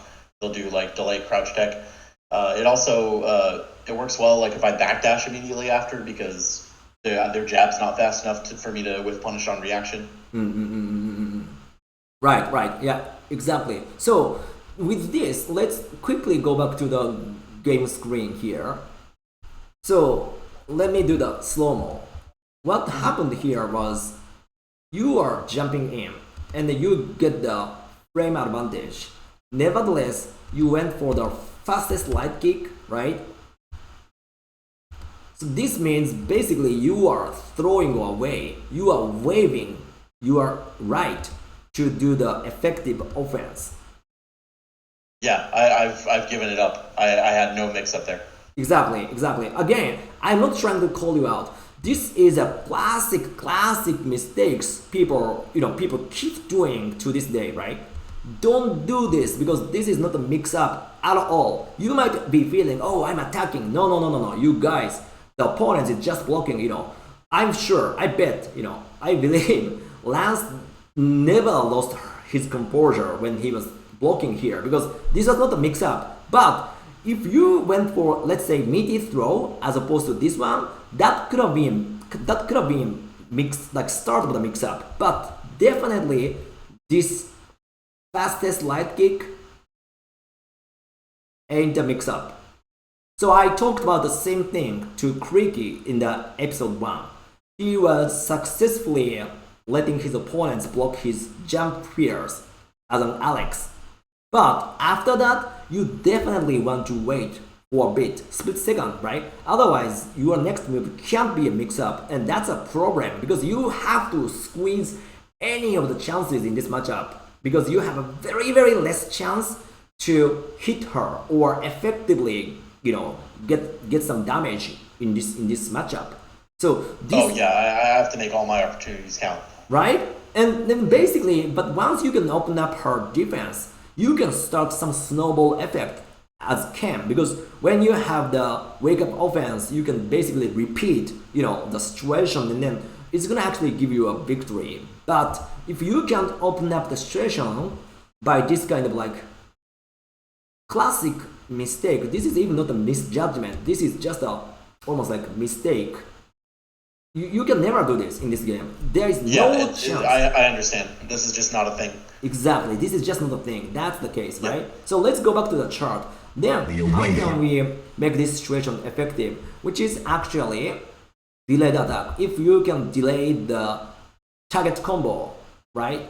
At latest, this is gonna finally beat the delayed crouch tech, right? And then the timing for the opponents is actually also tricky, right? Because the block stun can be varying, depending on the kind of depth of the jump attack, right? So it's also hard for your opponent to do the perfect crouch delayed tech each time, right? So that's why the delayed attack for you can also vary, right? You might want to choose a little bit like a area window. Oh my god, 1 second. Area window like this, or you might want to delay this. But the problem of delaying too much is you're gonna be thrown by their reversal throw, right? Because you are basically at the point blank at this point. And if you delay your attack too much, you're gonna be thrown by their fucking random, mashing throw, which is this one. Yeah. Right? Exactly. Right? Exactly. Here, I want to talk about this thing in a future episode, but I'm gonna give you guys a sneak peek of the very important thing. Here, we have a reason why in this game, shimmy down parry is super strong. Okay? When you do shimmy, you're gonna get out of her throw range, your opponent's throw range. That's gonna give you our assurance of not getting thrown. And at the same moment, because parry window is gonna be 10 frame effective, that means if you input this one right after their block stun, you can effectively catch their crouch tech by this parry. Okay, that's why in this game, shimmy down parry is one of the best moves in the offense. Okay, shimmy and down parry, or this can be shimmy and delayed crouch medium punch. Sunny, maybe in your case, maybe you might want to start with that, because if you are at the point blank again, when you do the delayed attack, right, you can be thrown, right, by this mashing throw. But if I have to be that close just to do the target hop. right, exactly. But if you are a little bit like far away, right? If you are out of the opponent's throw range, you can actually do the throw from your end, and also you can do the crouch medium punch. So that's why shimmy and down parry is super strong. But there is a one caveat in this matchup, which is I really want to go to Deshkin's match, but please bear with me. We're gonna finish up this part soonish. So the problem here is this is the usually effective range of your shimmy down parry or shimmy crouch medium punch, right? Oh my god, it's slowing down. But anyways, I see exactly what you're pointing out. Right? But the problem is, because she has a longer throw range than you, your shimmy doesn't work in this matchup. Because you might think, okay, from this range, I want to one-sidedly hit my crouch medium punch as a delayed attack. But unfortunately, it's her throw range still, right? Let's say even this range, right? She can actually throw you from this range, right? Right. Whereas in other matchups, it's I'm going for that parry without risking getting thrown. Yeah, exactly, and that's why you want to do the actually backdash to avoid her throw and stuff. In this matchup, unfortunately, there is no perfect mix-up for Ken players, because she has a better, longer cover throw that will neutralize your shimmy down parry, right? I wanted to bring up the idea of shimmy down parry in today's lesson because this is gonna be a recurring theme for us as long as we're gonna keep doing this school stuff. And the reason I just wanted to start talking about the reason why shimmy down parry is really, really strong, right? But unfortunately, even though I brought up this thing, this doesn't work very well in this matchup. So don't try to let's not try to dig too deep into this one for now. But sure. Yeah, but definitely you wanna maybe use backdash after jump attack, and then definitely you don't wanna do fastest attack. This is anyways awful. Okay, if you wanna do some mix up, usually I think the effective maybe tool is after your jump in. Maybe you wanna do either. Let's go back to the game screen. Maybe right after you jump in, you wanna do just simple throw or backdash mix up, because backdash is also kind of safe for you. Only crazy players will press back fierce or low forward right this situation. Yeah, that I don't anticipate Lance doing that after he blocks my jump in. Right? Only crazy players or only really smart players would do the roundhouse or back fierce as let's say anti-move against the down parry and stuff, but that's another level stuff, right? Let's talk about gotta make them respect it first. Right, so let's talk about the regular situation. So you want to do either throw or maybe backdash or slightly delayed attack. Especially delayed attack is universally very strong if it's not this kind of matchup like Chun versus Ken. If it's not this matchup, probably delayed attack is always a very good, kind of safe bet, I think. So my point is, never ever try to do the fastest attack because of this reason we were talking about here. I completely understand. I had no idea that they had additional 6 frames of throw invincibility after blocking and jumping. Exactly. Yeah. So I think that's I think that's all I wanted to cover from your play today. So I think for the rest of the time, we can watch the greatest matches ever, like for maybe for good 10, 15 minutes to kind of recap, you know, if what I discussed with you makes sense, right? Even at the highest level, right? Because Yeah, absolutely. I'd right? like to see it, put together in a game. Yeah, And see what exactly. the results are. And then let's evaluate, if your teacher is actually a real teacher or just fucking fake, right? Yeah, let's do that. But before going there, any questions, any additional questions based on these two lessons today? I really think I understand what you're trying to get across to me.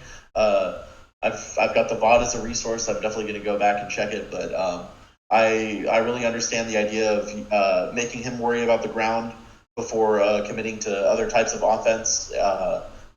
I understand not going for an immediate attack after he blocks a jump in because of the throw invincibility mechanics. It's all making sense to me, and it's going to take me a while to fully implement it into my game, but I do comprehend it. Yeah, you will do. I know. Yeah, thanks for that. Yeah, because I mean, everything starts from the recognition, right? Like perception. Without that, we can never, never execute the right things, right? And that's why I keep saying, I just want to cover the universal stuff in this series. I don't want to talk about the details, unless it's really needed. So yeah, I'm glad, you got some ideas around the game mechanics, right? And that will actually affect your game plan, right? So Absolutely. okay, that's really cool. Okay, then let's go to the final chapter, which is let's take a look at the greatest, and then let's dissect what's happening in this kind of like top level game, right? But I think basically, I believe what we are talking is universal, regardless of your level, right? Whether you just started the game, whether you are already winning the Cooperation Cup multiple times, right? The same goes for everybody. We are all equal in this game, okay? Whether you are wealthy, poor, it doesn't matter, okay? It's universal.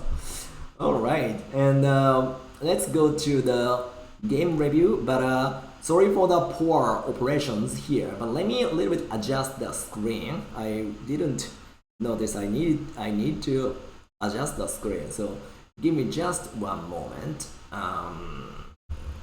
I know this is not the coolest thing ever, but I need to fix this to give you guys a better visual. So maybe this here. Maybe I'm gonna make it a little bigger, little tighter.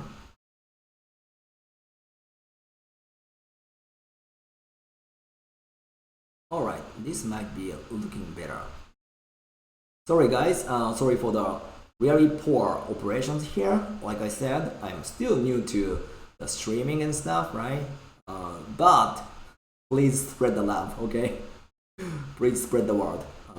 I really want this to reach to people who really need this kind of info.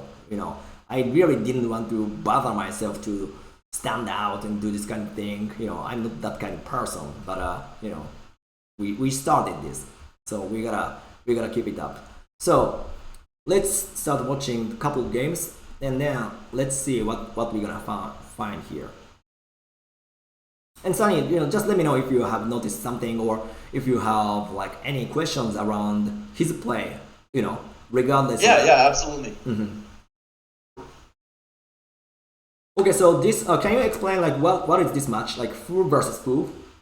Are we gonna watch? This is Ricky Maru versus Chun Li, or Ricky Maru Chun Li versus Deshigen Ken.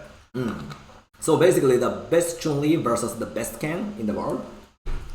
Something like that. Yeah, I mean, I don't really have a scope of like who the best of the best is or whatever, but I understand Deshiken is everyone tells me at least he's the best Ken player and he gets the best results up there.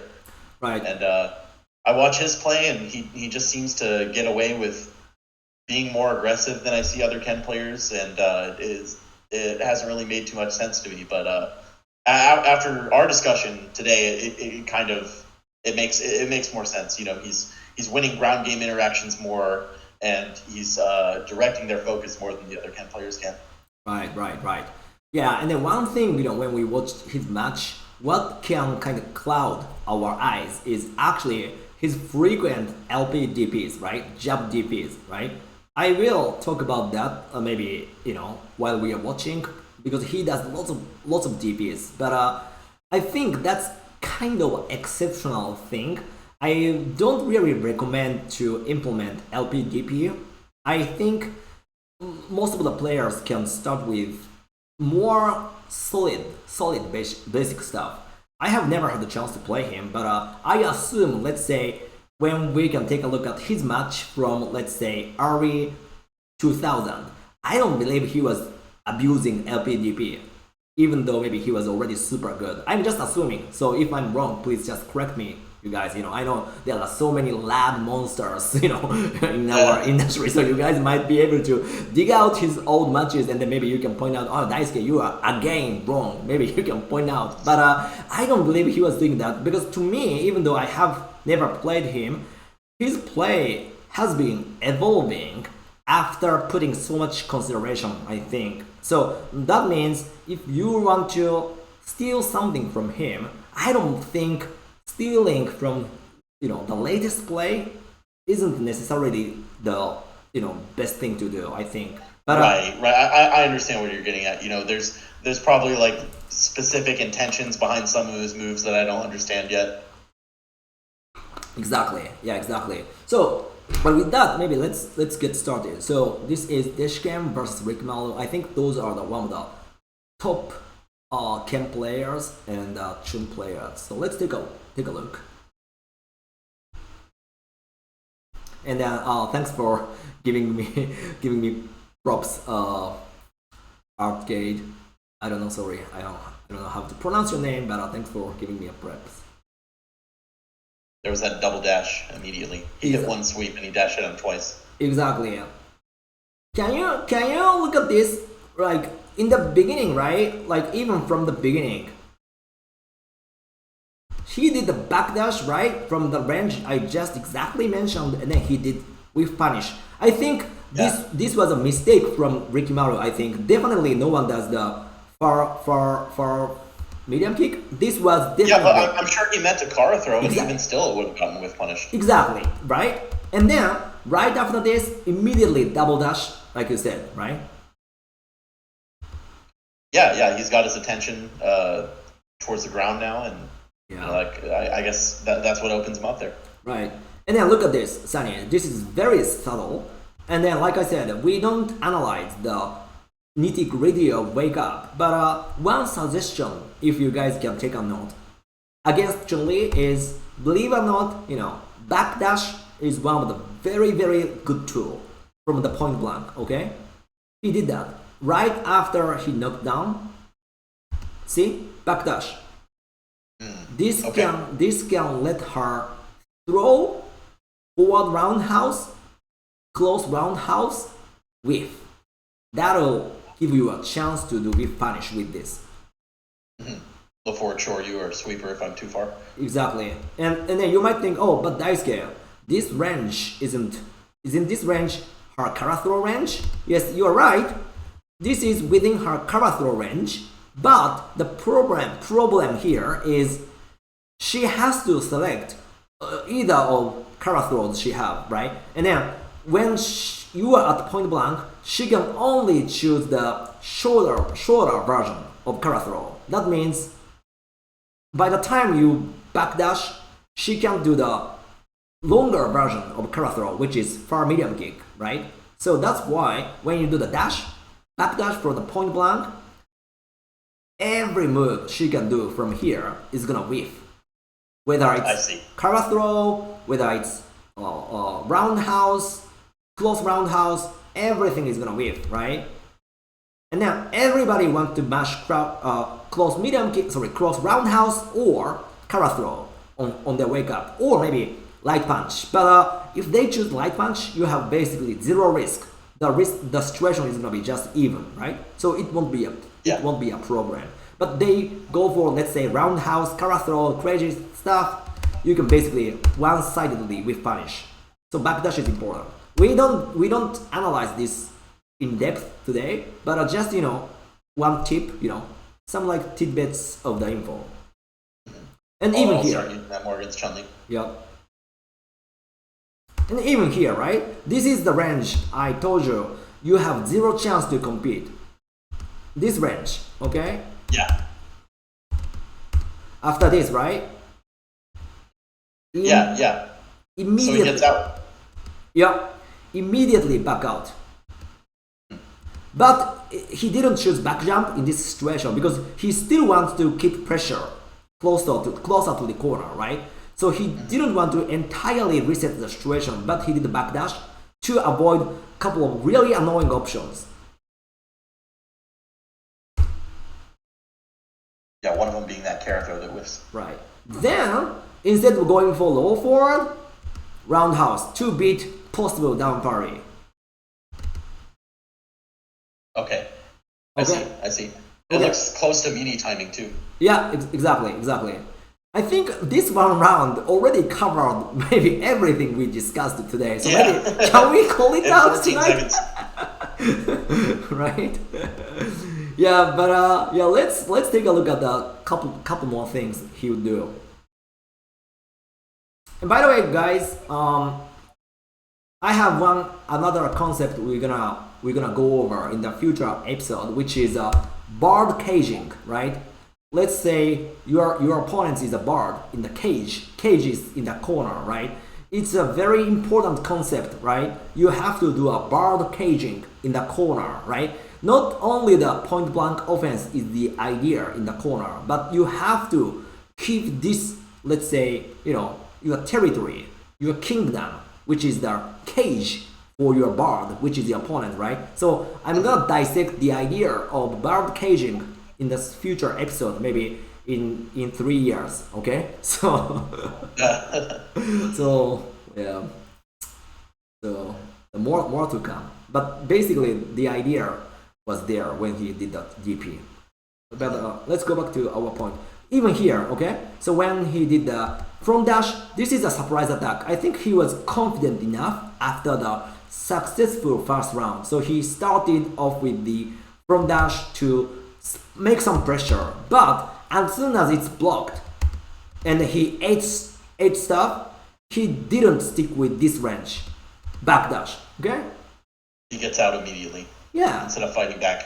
Right. The reason is, can I bring up nice chart again, which Lionplex created? The reason is here. If some of you guys joined the streaming right now, the reason you want to do the backdash in this where is that? In this range is because you have zero chance to compete with Chun-Li in this range. Okay, every move you can do is gonna lose, except backdash and jumps. Okay, let's go back to the game. So he backdashed.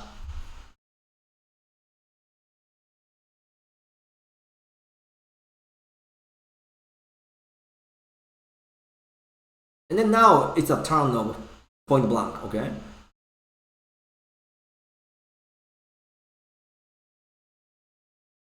And then over here, this is too high level stuff, but I mean, this with punish is too high level. I don't think anyone can do the same in this globe. But I think the idea is here.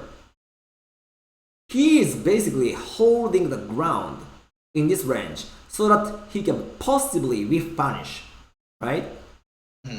And now I said we want to go over Deshken's matchup, but I actually have one more thought around the ground game. I might want to save this one for the future episode, but let me quickly show that to you guys. Sunny, can you go back to the Twitch streaming? Yeah, I'm looking at the Twitch stream. Again, very universal, very simple, right? You might think, oh, dice get game, super simple. But let me talk about this. Please bear with me. In the mid screen, when you can compete with your opponents with your moves, right? Let's say hypothetically, your opponent is gonna use the, let's say, Chun-Li has low forward, has a meter, right? Therefore, even though she has a better tools, she wants to stick with, let's say, crouch medium kick. And then you are also, you have a meter, you want to do super. Therefore, you want to compete with your crouch medium kick, okay? And then crouch medium kick versus crouch medium kick is basically even. It's just a matter of like timing, right? And then what I want to talk about is how to win. How to win in this even situation, right? Again, your opponent is gonna do low forward, and so are you. You're gonna do the low forward. And how it works is three options: rock, paper, scissors. You can either walk up and snipe, or stay there and press the button, almost like place your normal there and then buffering super, or you can walk back and whiff punish. Simple as that. They can do the same thing as opponent. They can do walk up, snipe, or stay there and then place their normal, buffering super, or they can walk back. And how this works is if you walk up, because every character can walk forward faster than walk back, right? And that's why even though Chun-Li walks very fast, you can actually get closer by walking up while she's walking back. So eventually, as long as she's walking back, you can catch her. So basically, if you walk up and snipe, you can catch her as long as she's walking back. And then you're gonna lose against actually placed normals, because while you are walking up, she's already placing the normal, right? So you're gonna eat this thing and then you're gonna eat super, right? And then against walk up versus walk up is basically even, obviously, right? It's just a matter of like who can press the button, earlier. Simple as that. And right. Yeah. So based on this, in the max range of this situation, meaning the outside of your sweep range, you can either walk up and hit sweeps, low forward, or you can walk back and then whiff punish, or you can press button from here to stop her walk up, okay? So that's the kind of structure of this rock, paper, scissors. It's very simple, but it's important to keep this in mind, okay? And with this, if we go back to Deshken's play here, he was basically staying in the same range, just right outside of the sweep range, and then waiting for the whiff punish moment. And funny enough, he chose walk back and whiff punish. Exactly, and funny enough, that's a great point, Sunny. If we do the slow-mo here, he is inputting the first hello command while he's walking back at this moment, and then he's gonna do the second hello command when he starts walking back again. See, let me do this slow-mo again. First hello and second hello, okay? And while this command, while he's inputting super, he kept walking back to adjust the range to keep it just outside of sweep, which is outside of her sweep or low forward.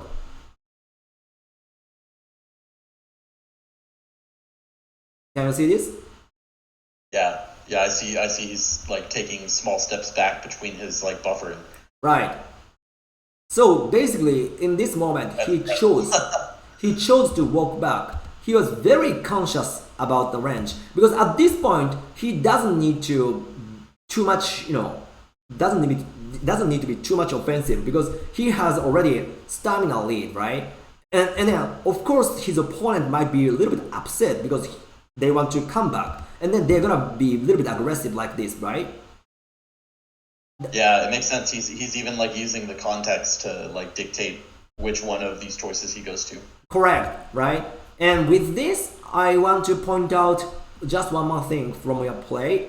This would be the last comment on your play today, but this is very important. And then I would say probably when you look at your match, 95% of the players will miss this point, but this is super important. So let me talk about this real quick. I think it should be in the second round.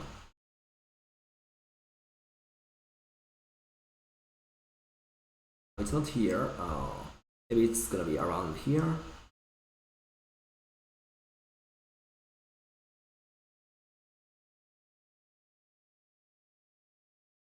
Oh, bear with me, guys. I think it's gonna be in the.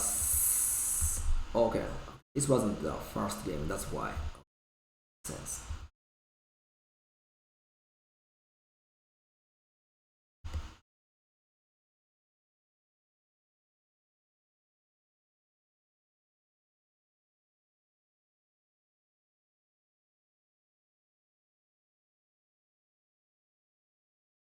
Sorry, I really should have prepared beforehand. My okay, it's here. So Sunny, so this is the first round of the second game, right? And then in the first round, you always want to get meter and get real estate, right? So you wanna be, you wanna hold the ground, right? The problem is here. When you blocked one more fierce here, this 1 second is a big mistake. Let me play this again from the beginning.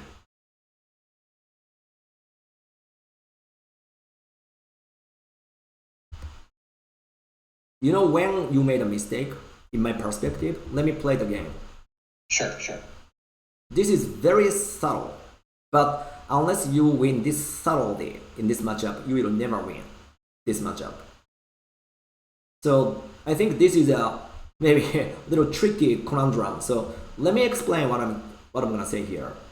So Okay. started the round, ate this roundhouse and blocked this. It's okay. And then you ate this thing, and this is a big pressure, right? Because if we apply our 80-20 rule, you are now actually Lance is executing 80-20. He hit something on the ground, and that gave you a big pressure, and therefore you started backing out here, okay, without any necessity. Over here. Oh, I see. I see. Okay. So I'm giving up my real estate for free because I already had the mid range that we were talking about, but then I just moved away from it for no reason. Exactly. Maybe you guys might think, oh, this is too small. Is this actually, going the long way? Yes, it is. Let me play this again. This is very subtle. So let me play this maybe 10 more times. Over here, this is the problem when the timer is around 94, okay? Let me play the game. When the timer is around 94, you are backing out without no reason, right? And then when you back out, because she can walk fast, she can catch you.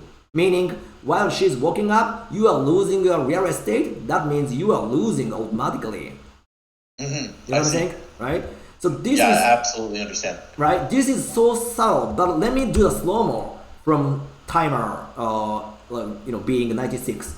So after you eat, after you eat the fears, after this, you eat fears. It's okay. You haven't started backing out, but you started backing out from here when it's still far from your sweep, far from her stand fears, right? You are still backing out while she's whipping the low forward, right? And Yeah, eventually, and it was completely free for her. right? Eventually, she did a micro walk up around here, right? And this is actually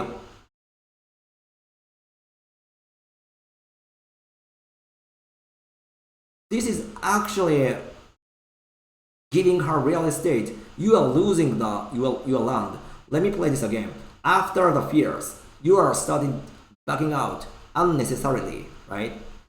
And then because you backed out too much, of course sweep was out of its range. And then when you are supposed to do whiff punish by backing out, you actually eventually got whiff punished because you are backing out too much, right? This is very subtle, but please look at this position and then let's compare this with what we saw in Deshken's play here. He was basically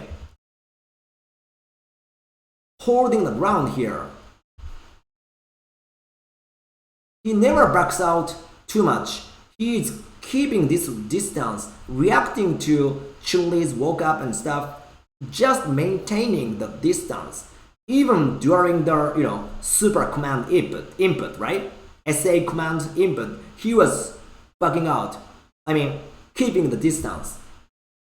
This Yeah, just barely moving back just to set up the whiff punish. He's not like moving away from her. right. Exactly. That's the subtlety you want to have in this matchup. Again, right? Maybe 99% players would think no issues at this moment. But to me, this is a losing moment for you. You are losing without eating Yeah. anything yet. I agree. I'm giving up screen position for no reason, and it's just another factor that's giving him an advantage. Right, but there are psychology is actually understandable because you ate her roundhouse and then you blocked this, but you ate the next one again, right?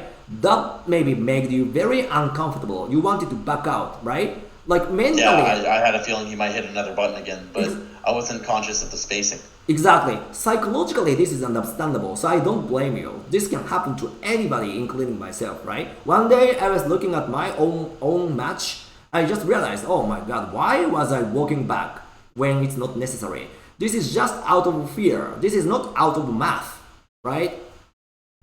Because mathematically, this is a wrong move to walk back here because she doesn't have a meter. So you need to compete in the max range, not in the closer range. Because in the max range, you have a remote chance to beat her with your sweep and also backdash, right? Some kind of like mix-up, right? You have to get very, very creative in that range because this matchup is anyways kind of hard. But you are more agile than her if you can use the backdash, front dash effectively, right? But definitely never give up the spacing. She doesn't have a meter, so eating one more fierce ain't shit. Yeah, it does matter, but ultimately it doesn't matter. It's much better than losing real estate and stamina both, right? Yeah, I agree. I value my position on the screen really highly in this match. Yeah, exactly. So this is how you should operate this matchup, okay? So this is how the top players are actually playing this matchup. And then eventually, of course, he's gonna win, right? We can almost skip this round because I think anyway. Yeah, Chun-Li almost wasted her super there, because now Ken has nothing to worry about. Yeah, exactly.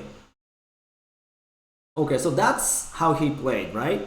So to recap, he was keeping the distance, effective distance, and then hitting the sweep, and then immediately, from dash to start his scramble. And then also, whenever he was in a disadvantageous situation, he was backdashing, right? And then whiff punishing.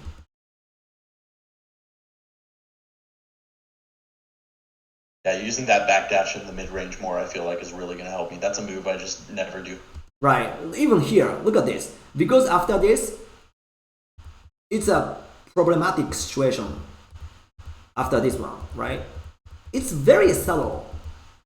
But can you guys please dissect this moment? Okay. Again, another backdash. This is where you can be more agile than Chun-Li. This is how you can beat her. Again, you have the best dashes in the game, which is faster than Ryu, faster than Goki, okay? It's so fast. You guys are always saying, oh, Makoto has a really great dash. No, you too. As a Ken player, you have an amazing front dash, okay? See? Look at this, even here. He's holding the ground, right? And hit the sweep. Then start getting the real estate.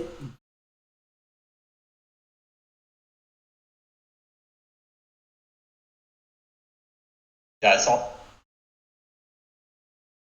him dash forward like twice after he hit a couple of moves. Just I take it because Chun-Li's attention is averted.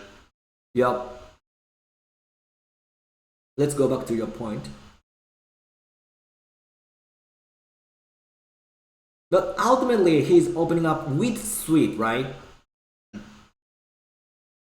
So you definitely have to study, kind of experiment how to hit the sweep.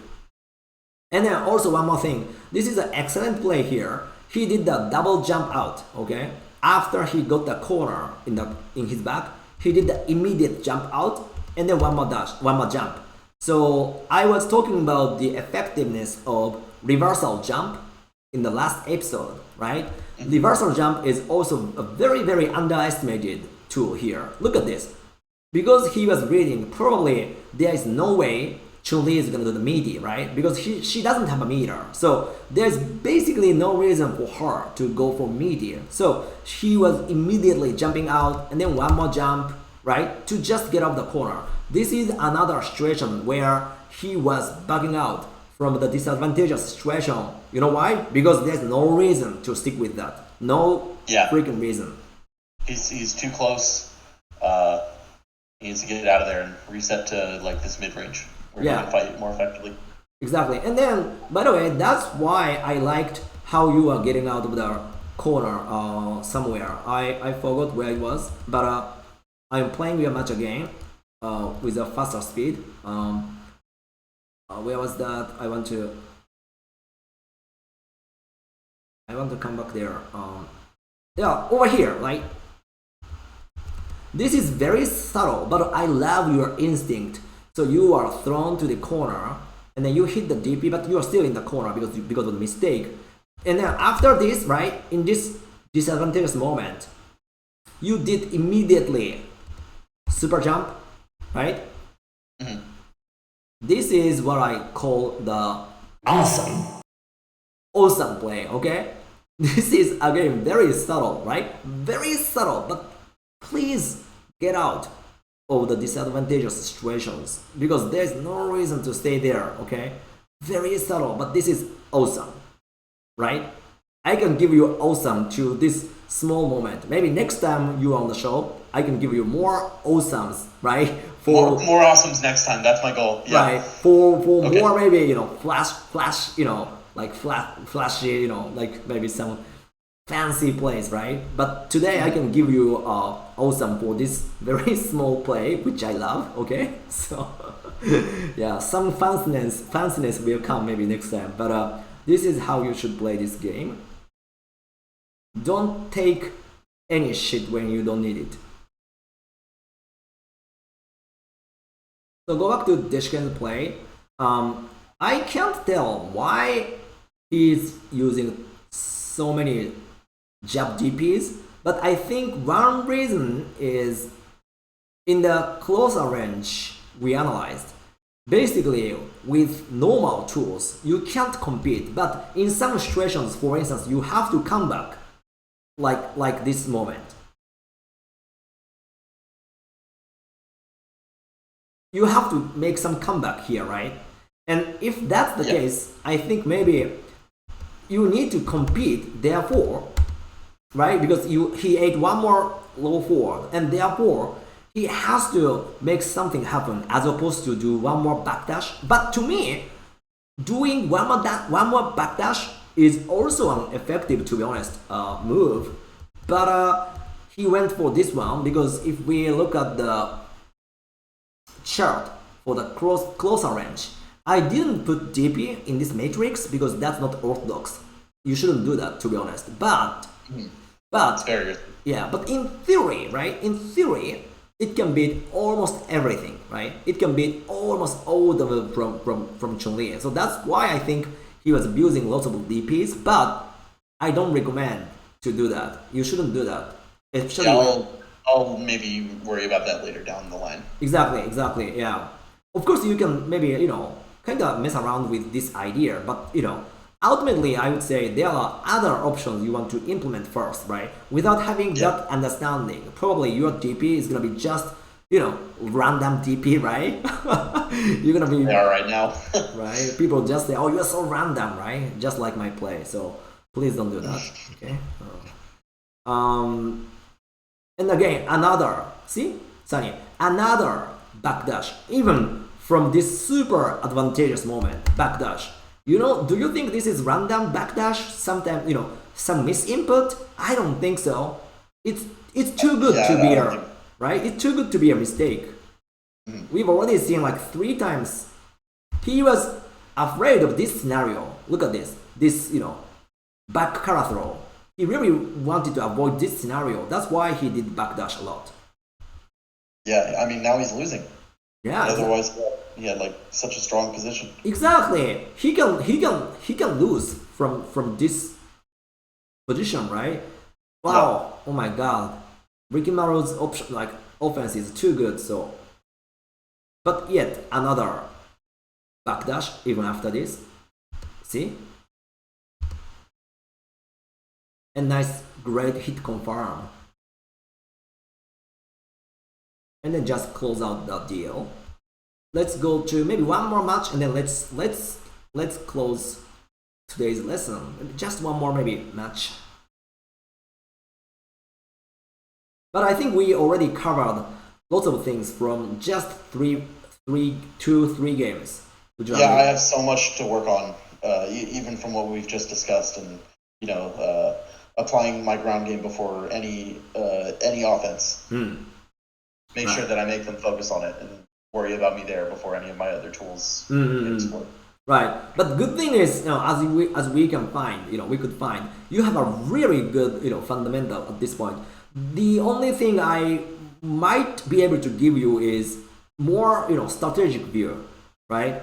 Because you have fundamentals, so things we have discussed are, something you can actually implement, right? If you have a, mindset, right? It's just a perception recognition. If you have this kind of thought process, probably even though you are still maybe struggling in some cases, probably you will go back to the very first plan which we have been discussing today. Then probably you can rethink about your approach based on the concept. So that's what I want to do. I'm not sure if this makes any sense, but that's what I wanted to discuss with you today. No, I mean it makes a lot of sense, and I feel like I can take the approach you use to dissecting the ground game here in Ken versus Chun and apply it to everything, and then use that to open up my other avenues. Right, and then one more thing. When we think about the corner game, I told you guys I'm gonna explain the concept of bird caging, right, in the corner, and it consists of a couple of ideas, but one is actually, if I can give you the sneak peek, in the corner, ground game is going to be different for the obvious reason, because in the corner, obviously, when we think about the rock, paper, scissors of the ground game, which we summarized in this chart, they can't walk back, okay? So they're gonna lose this very option on the right hand side, right? They can either do walk up or placed, whereas you can do all the moves, right? So it's of course in your favor in terms of maintaining the best range for you, right? So the corner offense is not only about the point blank. To be honest, as a Ken player, probably the importance of point blank is only, let's say, 50% or 60% out of like whole portfolio you have in the corner, okay? So of course point blank is important, but equally maintaining the ground range is super important. Look at this, he hit super, he is pushing Ricky Melly into the corner, and then he did the tricky light kick as a kind of like setup play which didn't hit. After this, of course he doesn't go for can I call it stupid another low attack, right? Call it stupid dice game. No, I'm sorry, I'm so sorry, you're not stupid, but the idea could be a little bit like could be a little bit like ineffective, right?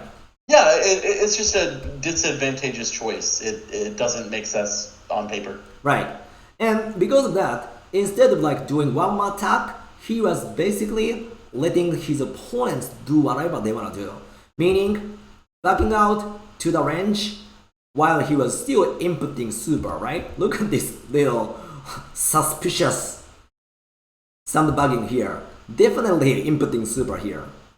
And then, yeah, no doubt. No doubt. And then maintaining the same exact distance, right? Because she can't walk back anymore. It's so easy for him to stay here, okay?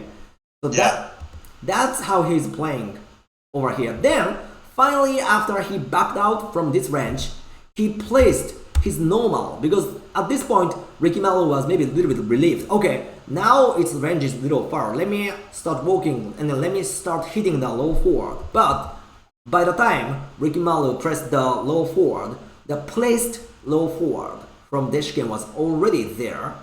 Yeah, he was a step ahead. His medium kick's already there for him to walk into. Right, and this is a rock, paper, scissors. So he chose the placed normal at this point, which beat Rikimaru's walk up. Okay, so this is the rock, paper, scissors you want to think about on the ground, and then he won the game.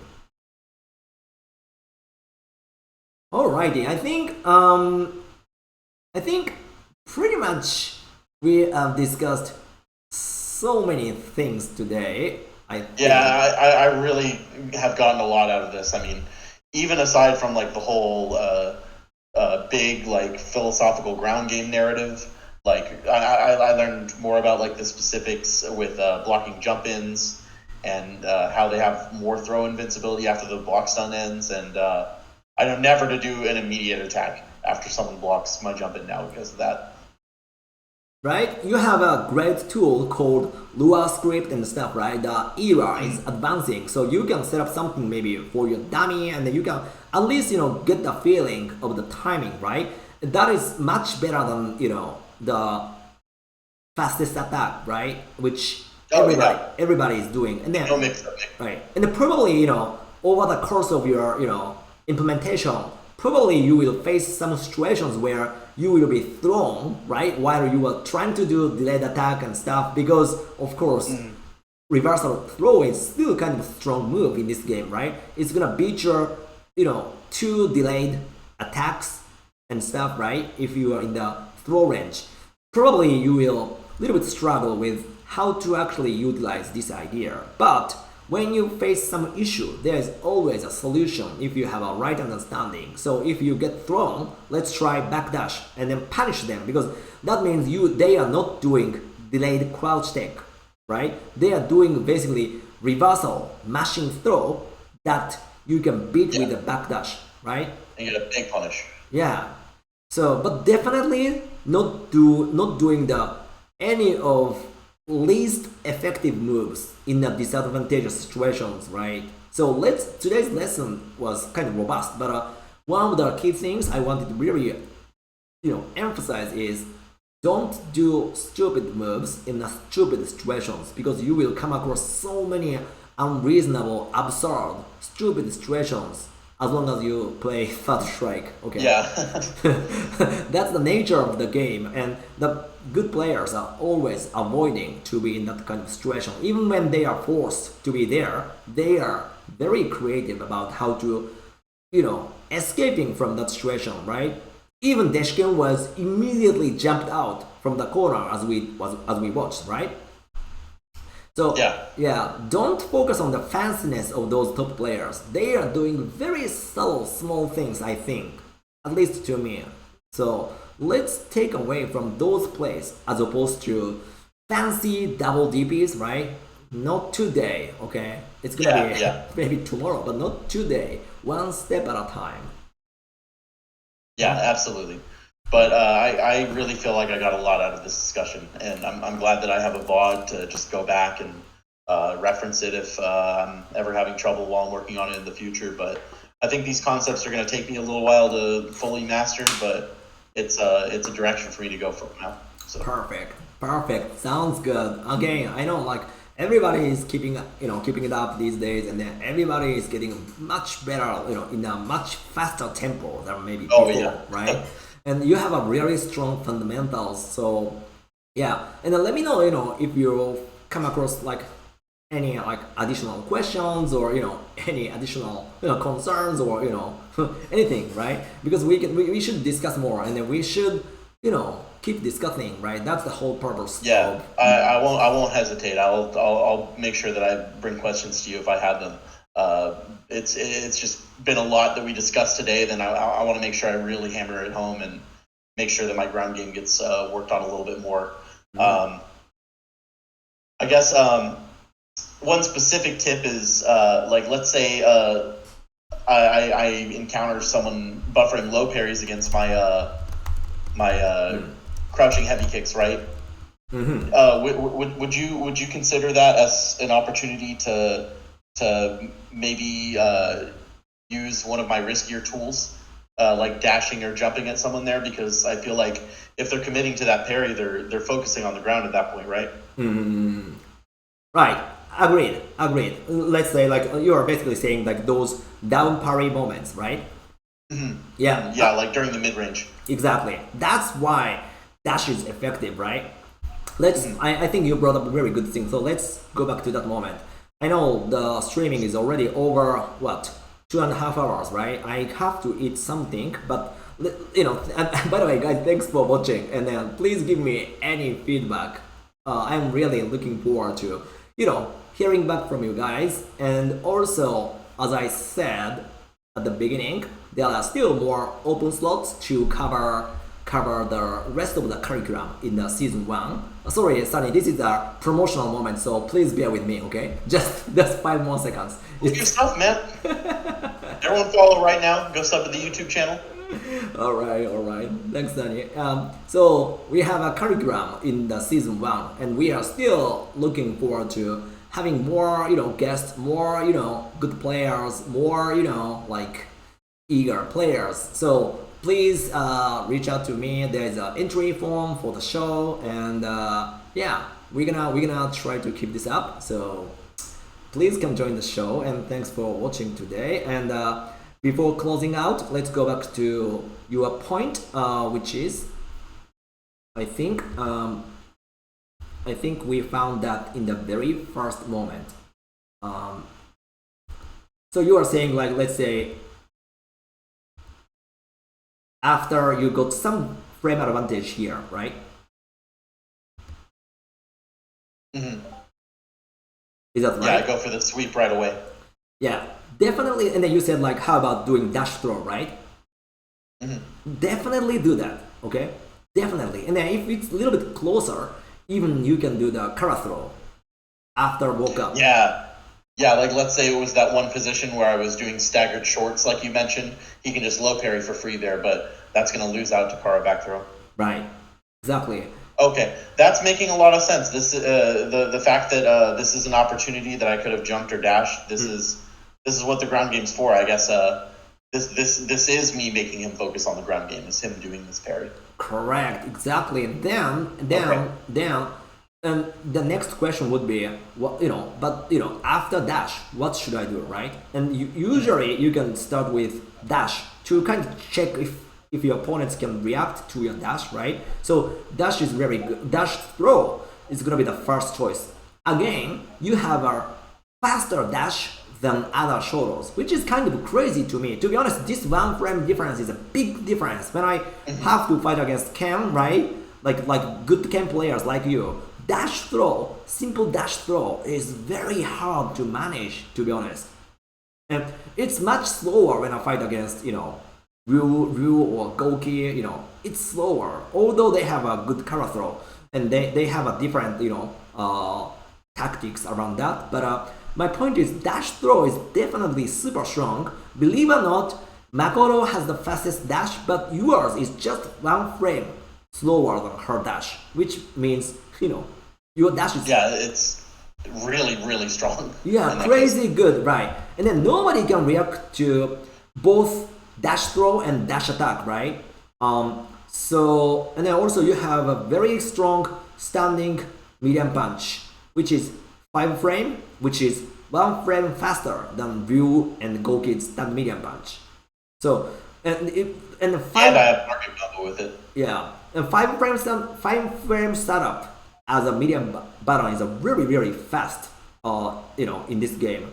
And then you have a target combo and stuff. So let's definitely think about how to take advantage of this kind of situation, right? As opposed to, press the autopilot-ish low attacks, right? Yeah, absolutely. Right. But that's a great point. That's how you want to improve your game plan, right? You found something, then you're gonna start thinking about what if, right? What if I do this, right? So that's a great question. I really loved how you approached to this situation, in such a short moment. So I love it. I really feel like you've really just drilled the point home to me. I really comprehended everything that we discussed today. It's just a matter of doing it. Yeah, absolutely. Yeah, that's great. Yeah, I'm so glad to hear that. I think one last application, maybe one last thing, and then let's close the show. So this is where he hit the sweep, right? And as I said, sweep is the key move. Dashed, staying here, okay? Not the point blank, staying here. Look at this. Oh my god. Look at this range. So wide. Wild. It's wildly wide. Yeah, that car back throw is ridiculous. Right. So Crazy. let's implement this thing as well. Instead of light kick into double light kick again, or light kick into low forward, let's use light kick into kara throw. By the way, this is crazy good, and you can do medium cross up medium kick into, let's say, stand medium punch into kara throw or anything like that, right? So let's implement kara throw. This is a completely different maybe tip, but somehow probably you can kind of incorporate this technique with some of the high level concepts we went over today. So I'm already thinking of opportunities to do so. perfect, Sunny. Yeah, yeah. If all the young players, like new players, or even the like old school players, like myself, are equally eager like you to get better. I think our scene is gonna be very strong soon, right? And then I know, like, I actually know the couple of players, couple of viewers are from outside outside the state. So thanks for watching watching the show again. And then again, just give me a feedback, and also give props to Lionplex. He is creating all those amazing visuals for you guys, so that you guys can easily dissect this tricky concept I'm creating in my brain, right? So yeah, but thanks for watching, guys. Any last comments, Sunny, or from the chat? Are we good? I said everything I needed to. I got what I needed to out of this, and I'm ready to start applying it. Cool. All right. Thanks, guys. Sorry, this episode became a huge ass episode. It's closer to 3 hours, but thanks for patiently watching out, and thanks for joining. And then again, give me a feedback, and then let's get better together. Thanks, guys. Thanks, Sunny, and see you in the next episode. Thanks, guys. We await your return, warrior.